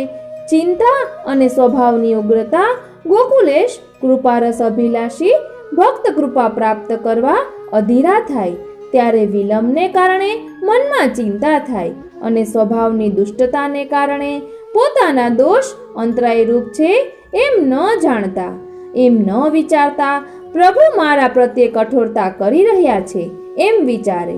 આ દોષ પ્રબલ હોવા છતાં એ મજબૂત દોષને દૂર કરવા માટે તો આપના સુકુમાર મૃદુ ચરણારવિંદ જ પર્યાપ્ત છે. સ્વભાવમાં રજોગુણ હોય ત્યારે સૌભાગ્ય મદમાં ક્યારેક પ્રભુ એટલે કે સ્વામી પ્રત્યેની તેમને પ્રસન્ન કરવાની તેમની પ્રવૃત્તિને બદલે સ્વસુખની કામના ઉત્પન્ન કરે ત્યારે ચિંતા નિવૃત્ત થવાને બદલે અતિ વેગવાન બને છે. માટે આપના મૃદુ ચરણથી નિવૃત્ત થાય છે. જાકે મન ચિંતા રહે ભાવ સુદ્રઢ નહીં ગાત. જાકે મન ચિંતા રહે ભાવ સુદ્રઢ નહીં ગાત. મન પ્રબોધ યહ ગ્રંથ સુની અબુધ સુબુધ વે જાત. મન પ્રબોધ યહ ગ્રંથ સુની અબુધ સુબુધ વે જાત. જ્યાં સુધી ચિંતા હૃદયમાં રહે ત્યાં સુધી ભાવની દ્રઢતા નથી એમ માનવું જોઈએ. ભાવની સુદ્રઢ અવસ્થામાં પછી કોઈ પ્રકારનો ખટકો યા ઉદ્વેગ ન રહી શકે. હરિહિ સર્વની જે છાતઃ કરીષ્યતિ. આ વિવેક ભાવની દ્રઢતા માટે જરૂરી છે. હું ઈચ્છું એમ થાય, તું ઈચ્છા કરે તેમ ન થાય. આ સર્વ ક્લેશ હરિ ઈચ્છે તેમ થાય એમ વિચારતા દૂર થાય છે. ધ્યાન આપજો, હું ઈચ્છું એમ થાય, તું ઈચ્છા કરે તેમ ન થાય. આ સર્વ ક્લેશ હરિ ઈચ્છે તેમ થાય એમ વિચારતા જ દૂર થાય છે. સર્વ સમર્થ રસિક ભક્તોના સર્વસ્વ શ્રી ગોકુલેશ પ્રભુ જેના સ્વામી છે તેમને ચિંતા રહે તેનું કારણ ભાવની શિથિલતા. જે સ્વભાવની વિપરીતતાને કારણે ચિંતા વધતી જ જાય એવી ચિંતાની અવસ્થામાં અલૌકિક સેવા સ્મરણ વગેરેમાં આનંદનો અનુભવ નથી થતો, જેથી પ્રભુને પણ પરિશ્રમ પડે. માતા પુત્રને અથવા સ્નેહાળ પત્ની પતિની પરિચર્યા કરે અને તેનું ચિત્ત ઉદાસ યા ચિંતિત હોય તો તેમને પણ આનંદ નથી આવતો. તો અહીં જે સ્વરૂપની સેવા કરવામાં આવે છે તે પરમાનંદ સ્વરૂપ છે. તેમને પ્રસન્ન કરવા માટે અને આપણી ચિંતા આપણા પ્રભુને પરિશ્રમ આપનારી બને તો સેવાની સિદ્ધિ કેમ થાય? ચિંતા મનની વિપરીત સ્થિતિ છે. તેનો નાશ મન પ્રબોધ ગ્રંથથી થાય છે. ભટકતું મન ચિંતાનું કારણ બને છે. બુદ્ધિ તેની જ ઉત્તમ કહેવાય જે પોતાના પ્રાણપતિના ચરણોમાં પોતાની બધી ઈચ્છાઓ સમર્પીને નિશ્ચિંતાને પ્રાપ્ત કરે. એ સિવાયની બુદ્ધિ પ્રતારણા છે. બુદ્ધિ વિનાનો જીવ સ્થિરતા અને વિશ્વાસની દ્રઢતાની સાથે સાથે આ ગ્રંથના મનન વડે સુબુદ્ધિને પ્રાપ્ત કરે તો પ્રભુમાં તેનો ભાવ ખૂબ જ મજબૂત બને છે, વિશ્વાસ સ્થિર થાય છે. અલૌકિક મેં વ્યાસંગ મન દેખ્યો સમય વિરુદ્ધ. અલૌકિક મેં વ્યાસંગ મન દેખ્યો સમય વિરુદ્ધ. મન પ્રબોધ કરી આપતે તબ કર લિયો વિશુદ્ધ. મન પ્રબોધ કરી આપતે તબ કર લિયો વિશુદ્ધ. કબહુ અતિ ઉદ્વેગ મન રહેતો કछु જંજાલ. કબહુ અતિ ઉદ્વેગ મન રહેતો કछु જંજાલ. મન પ્રબોધ યહ ગ્રંથ તબ કીનો દાસ ગોપાલ. મન પ્રબોધ યહ ગ્રંથ તબ કીનો દાસ ગોપાલ. લૌકિકમાં આસક્તિવાળું મન હોય તો કલિકાલજન્ય વિપરીત સમયનો અનુભવ કરે. કાલના પ્રભાવથી વિમુખ થઈને અનિત્ય તુચ્છ પદાર્થોમાં સુખ માનવા લાગે છે. પરંતુ શ્રી ગોપાલદાસજી કહે છે કે અલૌકિક સ્વરૂપમાં અનન્ય નિષ્ઠાવાન મન પણ જ્યારે સમયની વિપરીતતાનો અનુભવ કરવા લાગ્યું ત્યારે જે ઉદ્વેગ થયો તેને આ ગ્રંથમાં પ્રતિપાદિત જે વિશેષ બોધનો અનુભવ થયો અને તેની વિશુદ્ધતાને પ્રાપ્ત કરી અનન્ય નિષ્ઠાવાળા ભક્તો પણ ક્યારેક સ્વાર્થ બુદ્ધિ આવી જવાથી સ્વામીના સુખ કરતાં વધુ સ્વસુખની કામનાવાળા થઈ જાય છે. ત્યારે મન પ્રબોધ દ્વારા સર્વસમર્થ સ્વામીનું સ્વરૂપ અને તેમના પ્રત્યેનો આપણો સંબંધ જ્યારે આપણી સમજમાં આવે છે ત્યારે સ્વાર્થ બુદ્ધિ દૂર થાય છે અને પ્રભુને પ્રસન્ન કરવાનો મનોરથ જાગૃત થાય છે. આ રીતે ક્યારેક અસહ્ય ઉદ્વેગને કારણે પ્રપંચ જંજાળ વધી ગયો ત્યારે શ્રી ગોપાલદાસજી કહે છે કે આ ગ્રંથની રચના આ દાસ પાસે આપશ્રીએ કરાવી ઉત્તમોત્તમ ભક્તિનું દાન આપશ્રીએ કર્યું હોય છતાં એ ભક્તિને વધુ પરિપક્વ અને દ્રઢ બનાવવા માટે ક્યારેક લૌકિક આસક્તિનો આભાસ કરાવે છે. ત્યારે અનન્ય નિષ્ઠ ભક્ત ઉદ્વિગ્ન થઈ જાય છે.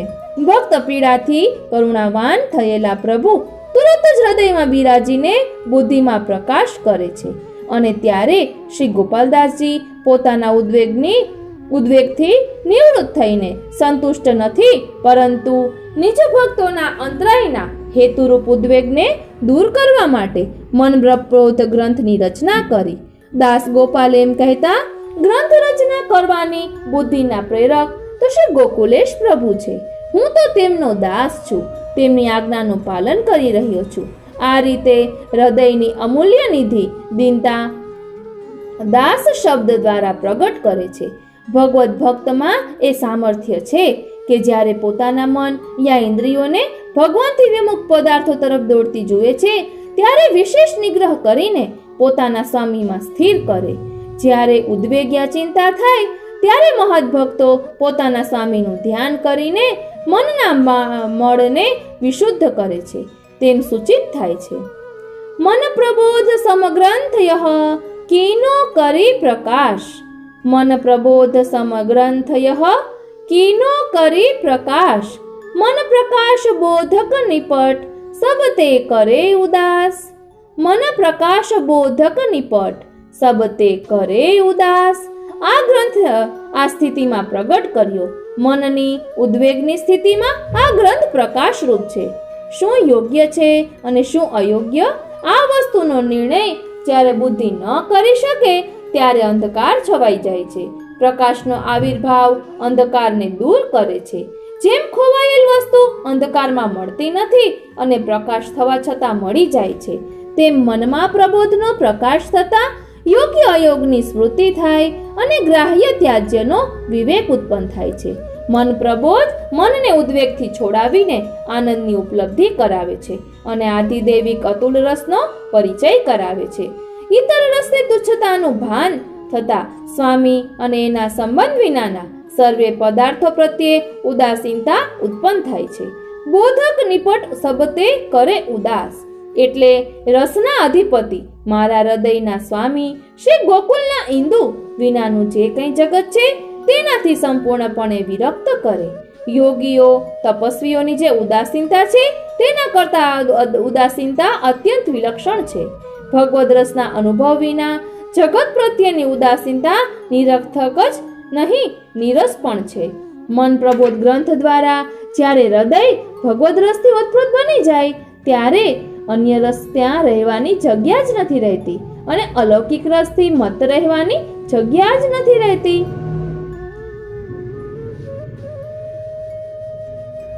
અને અલૌકિક રસથી મત બનેલા અંતઃકરણની જગત પ્રત્યેની ઉદાસી સહજ અને ઉપયોગી હોય છે.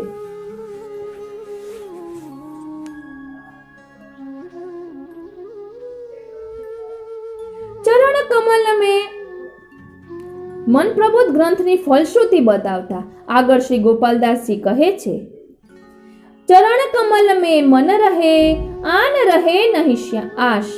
ચરણ કમલ મેં મન રહે આન રહે નહીં આશ. ઉદીપન સદભાવ કરી મન કો કરે પ્રકાશ. ઉદ્દીપન સદભાવ કરી મન કો કરે પ્રકાશ. ગ્રંથમાં પ્રતિપાદિત વિષય એવો છે કે જેનું મનન કરવાથી ચરણ કમલમાં એવો અનુરાગ ઉત્પન્ન થાય છે કે અન્ય કોઈ પણ પ્રકારની આશા જ ન રહે. જેને ભાવની સમજ ના હોય તેમાં ભાવનો ઉદ્ભવ થાય. જેમાં ભાવ હોય તે વધીને પ્રભુને પ્રિય લાગે એવો થાય. મનની અંદર સદભાવના ઉત્પન્ન થાય. અનન્યતાના પથિકો માટે સ્વસુખની વૃત્તિ છૂટે અને સ્વામીની પ્રસન્નતામાં જ પોતાનું સુખ માને એ સદભાવના. પોતે દુઃખ સહન કરીને સ્વામીના સુખનો વિચાર કરે ત્યાં સુધી ભાવની અપરિપક્વતા કહેવાય. પ્રભુને સુખ આપવામાં પોતે સુખનો અનુભવ કરે ત્યારે જ ભાવની સ્નેહની સહજ પરિપક્વતા કહેવાય. આ પ્રકારની ભાવની ઉચ્ચ સ્થિતિ પ્રાપ્ત કરવા માટે મન પ્રબોધ ગ્રંથ ખૂબ જ ઉપયોગી થશે એમ શ્રી ગોપાલદાસજી અનુભવ કરીને નિજજનોના ભાવની દ્રઢતા પ્રાપ્ત થાય એમ કહે છે. આગળ વધુ ઉપાદેયતા પ્રસ્તુત કરતા આપ કહે છે, જીહી સુની કે ચિંતા सकल लौकिक अलौकिक शेष. जिहि सुनी के चिंता सकल लौकिक अलौकिक शेष. कोई दुख व्यापे नहीं दोष रहे नहीं लेश. कोई दुख व्यापे नहीं दोष रहे नहीं लेश. આ 11મી પંક્તિ આપણે આવતા પાઠમાં જોઈશું. 5 પંક્તિ લઈએ તો આપણે યાદ રહે માટે આપણે 11મી પંક્તિથી આવતા પાઠમાં જોઈશું. આપને આ કેવું લાગ્યું તે કોમેન્ટ બોક્સમાં જરૂર જણાવશો અને જો આપને ગમ્યું હોય તો જરૂરથી બીજા વૈષ્ણવોને શેર કરશો, કારણ કે હવે જે આગળ આવશે તે આપણે સેવા સ્મરણમાં ખૂબ જ ઉપયોગી નીવડે તેવું છે કે આપણી અનન્યતા કઈ રીતે જળવાય, આપણું મન કઈ રીતે વિચલિત ન થાય, આપણને કઈ રીતે ઉદ્વેગ ન થાય, સદા આપણે તત્સુખનો વિચાર કઈ રીતે કરી શકીએ. અહીં આપણને સમજાવ્યું કે પ્રભુને સુખ આપીને આપણને પણ સુખ થાય ત્યારે પરિપક્વતા આવી કહેવાય. માટે આપણે પણ તત્સુખનો વિચાર કરી અને સાથે સાથે આપણને પણ આનંદ આવે તેવું થાય ત્યારે સમજવું કે પરિપક્વતા આવી છે. માટે જરૂરથી બીજા વૈષ્ણવોને શેર કરશો. જય શ્રી કૃષ્ણ.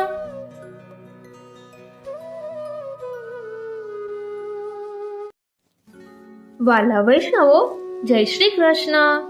શ્રી ગોકુલનાથજીના પ્રાકટ્ય ઉત્સવની અગ્રિમ મંગલ વધાઈ સ્વરૂપે આપણે મન પ્રબોધ ગ્રંથમાંથી થોડુંક ચિંતન કરી રહ્યા છીએ કે જેમાં કહ્યું છે કે હે મન, તું શા માટે ચિંતા કરે છે? ચિંતામણી શ્રી ગોકુલેશ તારી બધી જ ચિંતાઓ દૂર કરશે. જય જય શ્રી ગોકુલેશ, શેષ ન રહે લેશ ક્લેશ. વાલા વૈષ્ણવો, મન પ્રબોધ ગ્રંથમાંથી આપણે આ સંકલન થોડુંક લઈ રહ્યા છીએ. મન પ્રબોધ ગ્રંથમાં શ્રીમદ વલ્લભાચાર્યજી શ્રી મહાપ્રભુજીના વિપ્રયોગ સિદ્ધાંતની પ્રણાલિકાનું ગૂઢ રહસ્ય દર્શાવવામાં આવ્યું છે. અહીં મનને સંબોધીને બધું સમજાવવામાં આવ્યું છે. શ્રી કૃષ્ણ ભગવાનનો વેણુનાદ એ ગોપીજનોના અંગે અંગોનું ઉદ્બોધન કરાવનાર હતો. એટલે કે આ વેણુનાદથી તેમને તેમના પૂર્વજન્મની સ્મૃતિ થઈ હતી.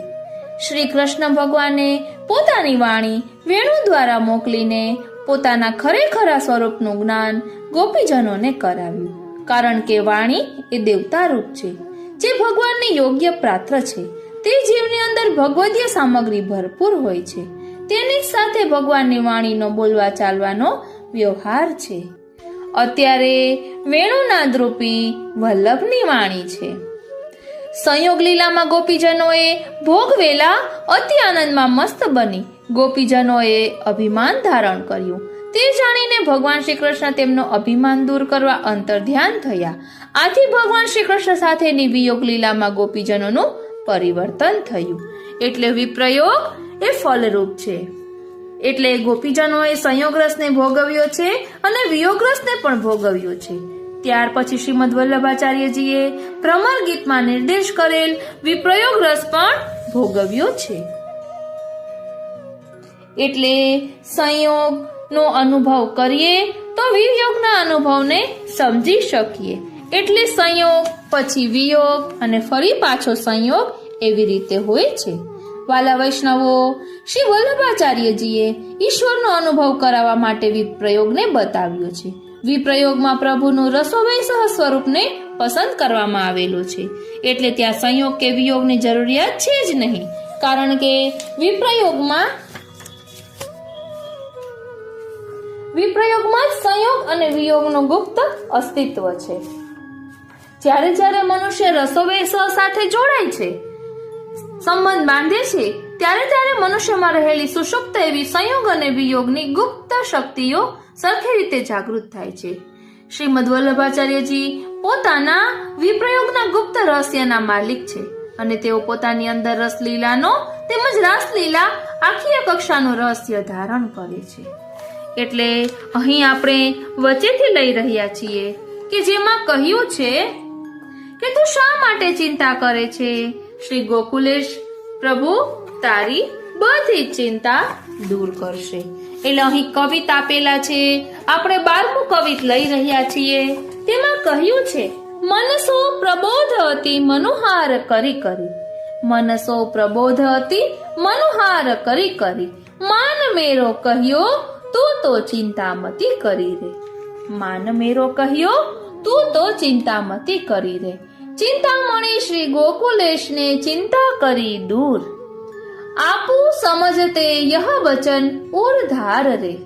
आप चिंता ही किए पावे चित्त में कलेश अति, सोई उबरेगी ताते चिंता पर हर रे. प्रबल अतुल प्रताप प्यारे प्राण वल्लभ को, सोई चित्त धर धीर टेकते न टर रे. સાત્વિક બુદ્ધિમાં પ્રભુના આશ્રયનું બળ રહે છે. આવી બુદ્ધિથી મનને વશ કરવા માટે ઉપદેશ કરતા ભક્ત કવિ ગોપાલદાસભાઈ કહે છે કે હે મન, ચિંતામણી રૂપ શ્રી ગોકુલેશ પ્રભુએ તને અપનાવીને તારી ચિંતા દૂર કરી છે. એટલે ગુરુદેવે પ્રભુએ આપણને અપનાવીને આપણી ચિંતા દૂર કરી છે. ત્યારે તું શા માટે ચિંતા કરે છે? મનનો સ્વભાવ સંકલ્પ વિકલ્પ કરવાનો છે. તને હંમેશા એમ થયા કરે છે કે હું આ કરું કે ના કરું. આ સંકલ્પ વિકલ્પથી નિશ્ચય કરાવનાર બુદ્ધિ છે. બુદ્ધિ શું સ્વીકારવું અને શું છોડવું એનો નિશ્ચય કરે છે. વાલા વૈષ્ણવો, એક વાત ધ્યાન રાખવાની કે બુદ્ધિ પ્રેરક કૃષ્ણસ્ય. બુદ્ધિ શું સ્વીકારવું અને શું છોડવું એનો નિર્ધાર કરે છે. બુદ્ધિ વારંવાર આગ્રહ કરીને મનને શિખામણ આપે છે, કારણ કે મનનો વેગ પવન કરતા પણ કરોડો ગણો અધિક છે. મન મહા ઉન્મત્ત હાથી જેવું છે. આવા મનને વશ કરવા માટે શ્રી મહાપ્રભુજીના વચનામૃતો રૂપી અંકુશ જરૂરી છે. બુદ્ધિ રૂપી હાથમાં આ વચનામૃત રૂપી અંકુશ લઈને તેનાથી મનને વશ કરી શકાય છે. તીક્ષ્ણ શસ્ત્ર જે રીતે છાતીને ચીરે છે તે પ્રમાણે તીક્ષ્ણ વચનામૃત મનને શિખામણ આપે છે. મન તો જ્યાં ત્યાં ડોલતું ફરે છે. પહેલા પ્રત્યક્ષ પ્રભુના સ્વરૂપમાં મનની આસક્તિ થઈ, તેથી પ્રભુના રૂપરસ માધુરીનું પાન કર્યું. પછી પ્રભુ સ્વધામ પધારતા વિપ્રયોગ થયો. વિયોગમાં દુઃખ જ હોય ને, ત્યારે મને વિચાર કર્યો, એટલે કે મન છે એણે વિચાર કર્યો કે પ્રાણનાથ પ્રભુએ તેમના રસાત્મક ગુણોના અવલંબનમાં મનને સ્થિર કર્યું છે. તેથી હવે પ્રભુનો સાક્ષાત અનુભવ થઈ શકે કે કેમ? આમ મન ચિંતાતુર બન્યું. પ્રાણનાથ વિયોગનું દુઃખ સહન ન થવાથી સ્વસ્થતા માટે મન દોડીને ચારે બાજુ ભટકવા લાગ્યું. આમ મન ચિંતા કરતું હતું, તેથી બુદ્ધિ મનને શિખામણ આપે છે. શ્રી ગોકુલેશ પ્રભુ માટે ચિંતામણી વિશેષણ વાપરવામાં આવ્યું છે. ચિંતામણી એવું રત્ન છે કે મનુષ્ય જે ઈચ્છા કરે તેને તત્કાલ પ્રાપ્ત થાય છે. પરંતુ આ ચિંતામણી રત્ન પ્રાકૃત પદાર્થો આપનારું છે, અપ્રાકૃત પદાર્થો આપનારું નથી.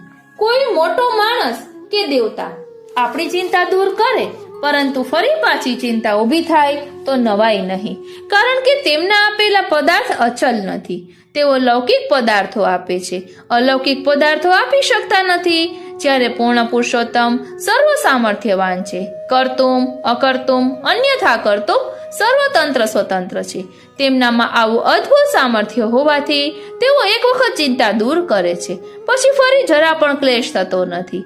માટે તેમના માટે ચિંતામણી વિશેષણ વાપરવામાં આવ્યું છે. ચિંતામણી શબ્દનો એક બીજો ભાવ પણ છે. જ્યારે ચિત્ત પ્રભુના સ્વરૂપમાં આસક્ત થાય ને ત્યારે પ્રભુની સ્વરૂપ માધુરીના અનેક ભાવો ચિત્તમાં સહજ રીતે ઉત્પન્ન થાય છે. સ્વરૂપ માધુરીના અનેક ભાવોનો પછી અનેકવિધ અનુભવ થાય છે.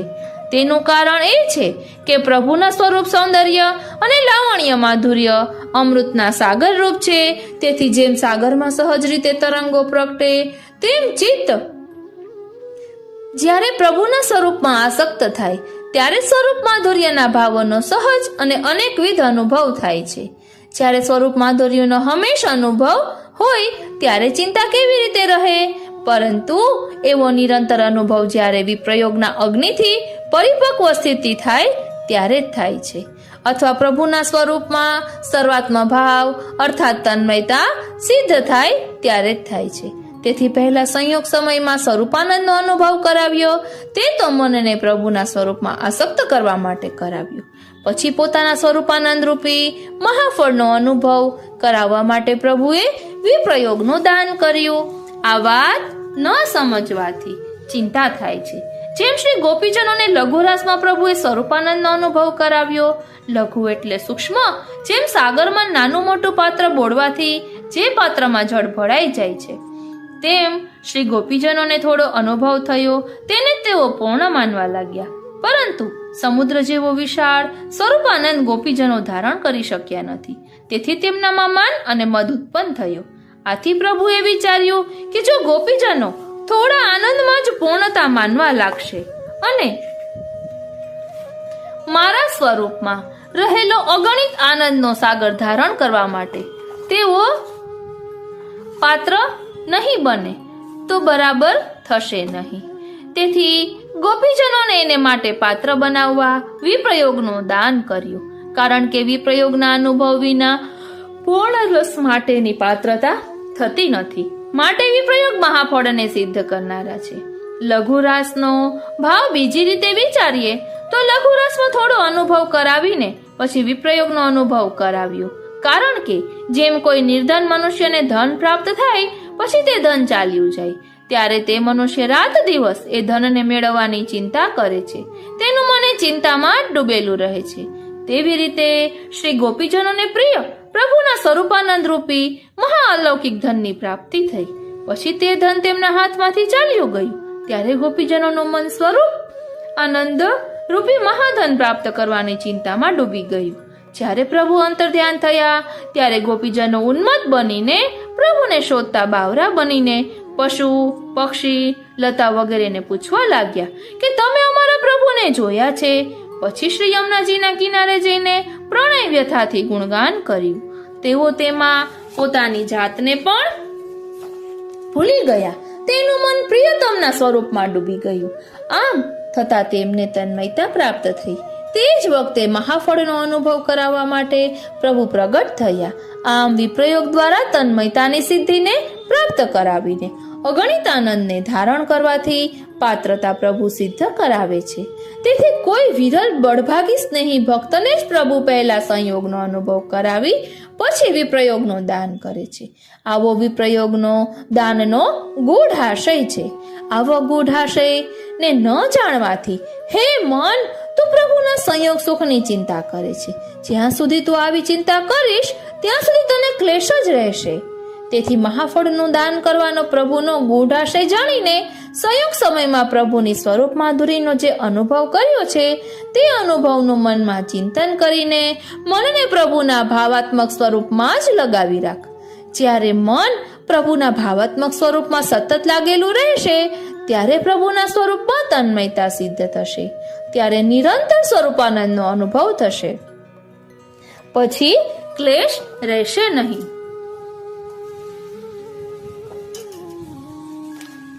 પ્રભુનું સ્વરૂપ રસોવૈસહ રસાત્મક છે. તે બે પ્રકારે છે, સંયોગાત્મક અને બીજું વિપ્રયોગાત્મક. સંયોગાત્મક સ્વરૂપ બહાર પ્રકટ છે.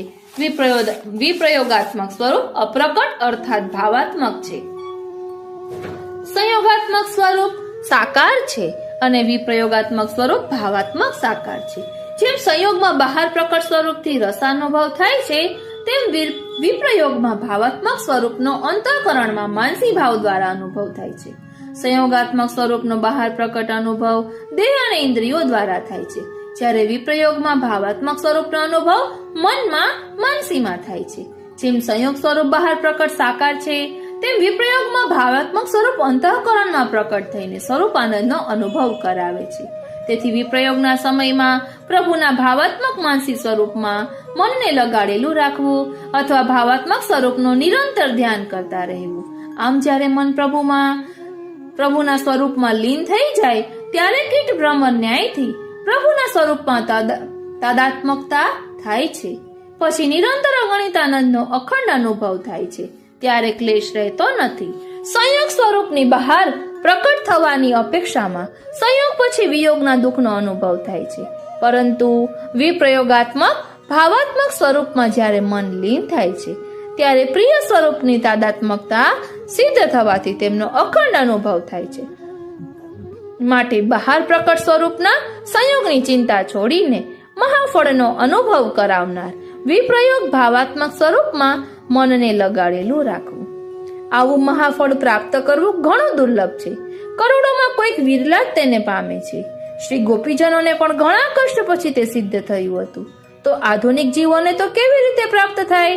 આવી શંકાના જવાબમાં ભક્ત કવિ સમજાવે છે કે પ્રભુનું સામર્થ્ય અતુલિત છે.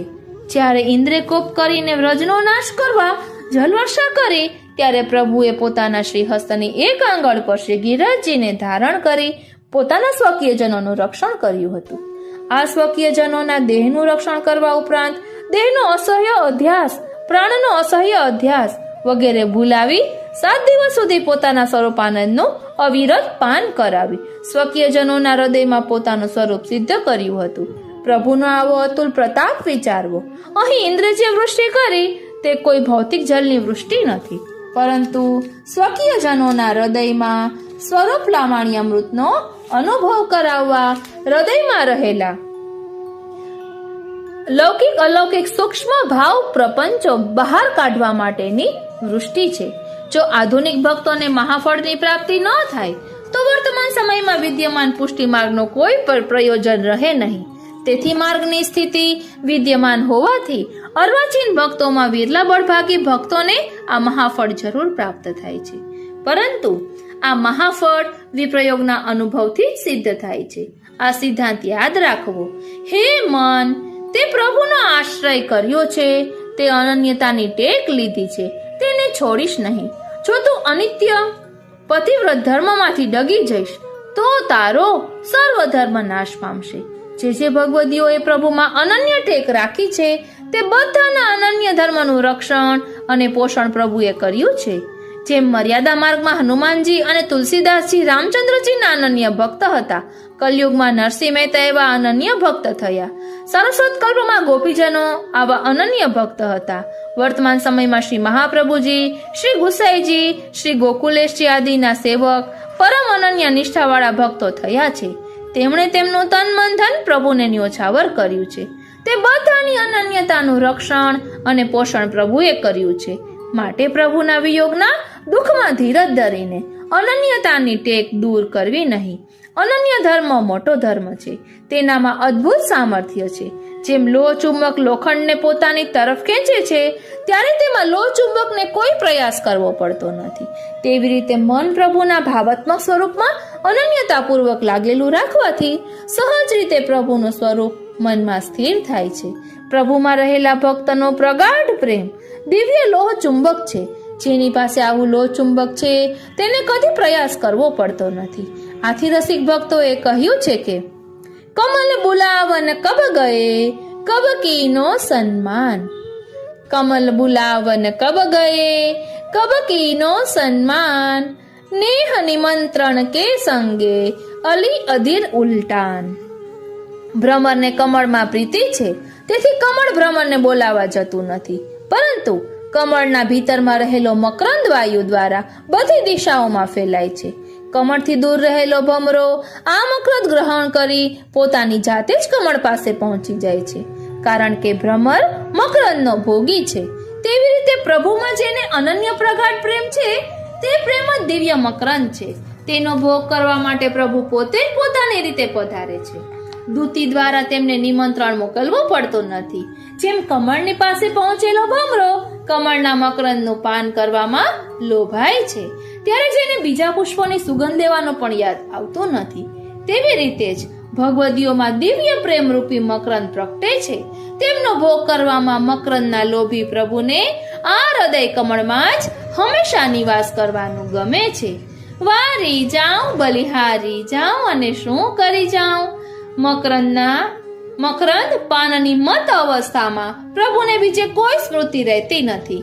આ કથનમાં કોઈને અતિશયોક્તિ જણાય તો તેનો સંદેહ દૂર કરવા માટે શ્રી વિઠ્ઠલેશ પ્રભુ ચરણે પ્રેમામૃત રસાયણ ગ્રંથમાં એક શ્લોક આપ્યો છે.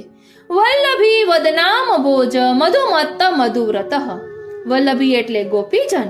પ્રભુના કોટી કંદર્પ લાવણ્ય સ્વરૂપને ગોપીજનોએ પોતાના સર્વ અંગમાં ધારણ કર્યું.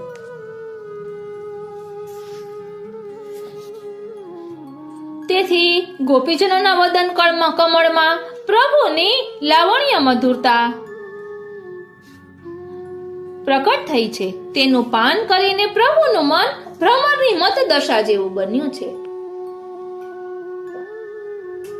ઉન્માદની સ્થિતિમાં મનને બીજા કોઈને યાદ રહેતી નથી.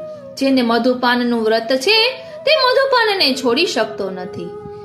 ગોપીજનોના મુખ કમળની મધુર મકરંદ પ્રતિક્ષણે નૂતન પ્રકટ થાય છે. પ્રતિક્ષણે પ્રકટ થતી નૂતન મધુર મકરંદનો પાન કરવામાંથી પ્રભુના મનરૂપી ભ્રમર નિવૃત્ત થતો નથી. આ બધી દિવ્ય પ્રેમ રાજ્યની ગાથા છે. તે વાણીથી અગોચર છે. તે રસિકોની સંપત્તિ છે. તે કેવળ અનુભવથી સમજી શકાય છે, અથવા જે આ દિવ્ય પ્રેમના સાગરમાં ડૂબેલા છે તે જાણી શકે છે. કરોડો બ્રહ્માંડની ઉત્પત્તિ કરવાનું જેમનામાં ઐશ્વર્ય છે તેવા પ્રભુ બધું ભૂલીને મધુર મકરંદને ભોગ કરવા માટે ગોપીજનોમાં બંધાયા છે. દિવ્ય પ્રેમ રાજ્યનો આ શેષ અધિકાર પ્રભુના વિરહના અનુભવ વિના સિદ્ધ થતો નથી. વિરહમાં અનન્યતાની પૂર્ણતા હોય છે, અથવા તેમાં સર્વાત્મ ભાવ સિદ્ધ થાય છે. સર્વના પરિત્યાગ પૂર્વક નિરંતર પ્રભુના સ્વરૂપ ધ્યાન કરવાથી આ સર્વાત્મ ભાવ સિદ્ધ થાય છે. સર્વાત્મ ભાવની સિદ્ધ અવસ્થામાં પ્રેમ ભક્ત પોતાને પણ ભૂલી જઈને સ્વરૂપ સાથે તાદાત્મ્ય અનુભવે છે. આ પ્રેમી ભક્તના હૃદયમાં રોમમાં પ્રભુ નિવાસ કરે છે. જેના રોમમાં પ્રભુ કોટી કંદર્પ સ્વરૂપનો નિવાસ હોય છે, એવા ભક્તના મુખ કમળની મધુર મકરંદનું પાન કરતા પ્રભુનો મનરૂપી મધુકર ઉન્મત્ત દશાને પ્રાપ્ત કરે છે. તેમાં શો સંદેહ છે? આથી ભક્ત કવિ ગાય છે કે આનંદ સિંધુ બળ્યો હરિતન में राधा मुख पूरन राशि निरखत उमंग चाल्यो रस वृंदावन में. एक बीजा भक्त कवि गाय છે કે राधा जू के बदन की शोभा जाहि देख मयंक थक्यो कृष्णा मन लोभा. આ પદો અનુસાર સર્વાત્મ ભાવ પ્રાપ્ત કરનાર ભગવદીયના મહિમાનો વિચાર કરવો જોઈએ. આવો મહાન સર્વાત્મ ભાવ કોઈ બળભાગી ભગવદીયને મહાઉદાર પ્રભુ વિપ્રયોગ દ્વારા આપે છે. કારણ કે આપણે અગાઉ જોઈ ગયા છીએ કે વિપ્રયોગના અનુભવ વિના મહાફળ પ્રાપ્ત થતો નથી. તે માટે પ્રથમ સંયોગ સુખનો અનુભવ કરાવે છે. માટે હે મન, તું જરા પણ ચિંતા કરીશ નહીં, કારણ કે ચિંતામણી શ્રી ગોકુલેશ તારી બધી ચિંતાઓ દૂર કરશે. આપણા પ્રભુ આપણા મનની બધી જાણે છે કે આપણે શું જોઈએ છે. આપણે પુષ્ટિ પુરુષોત્તમ જોઈએ છે તો તેની પ્રાપ્તિ પણ શ્રી ગોકુલેશ પ્રભુની કૃપાથી આપણને જરૂર થશે. કહેવાય છે ને, જય જય શ્રી ગોકુલેશ, શેષ ન રહે લેશ ક્લેશ.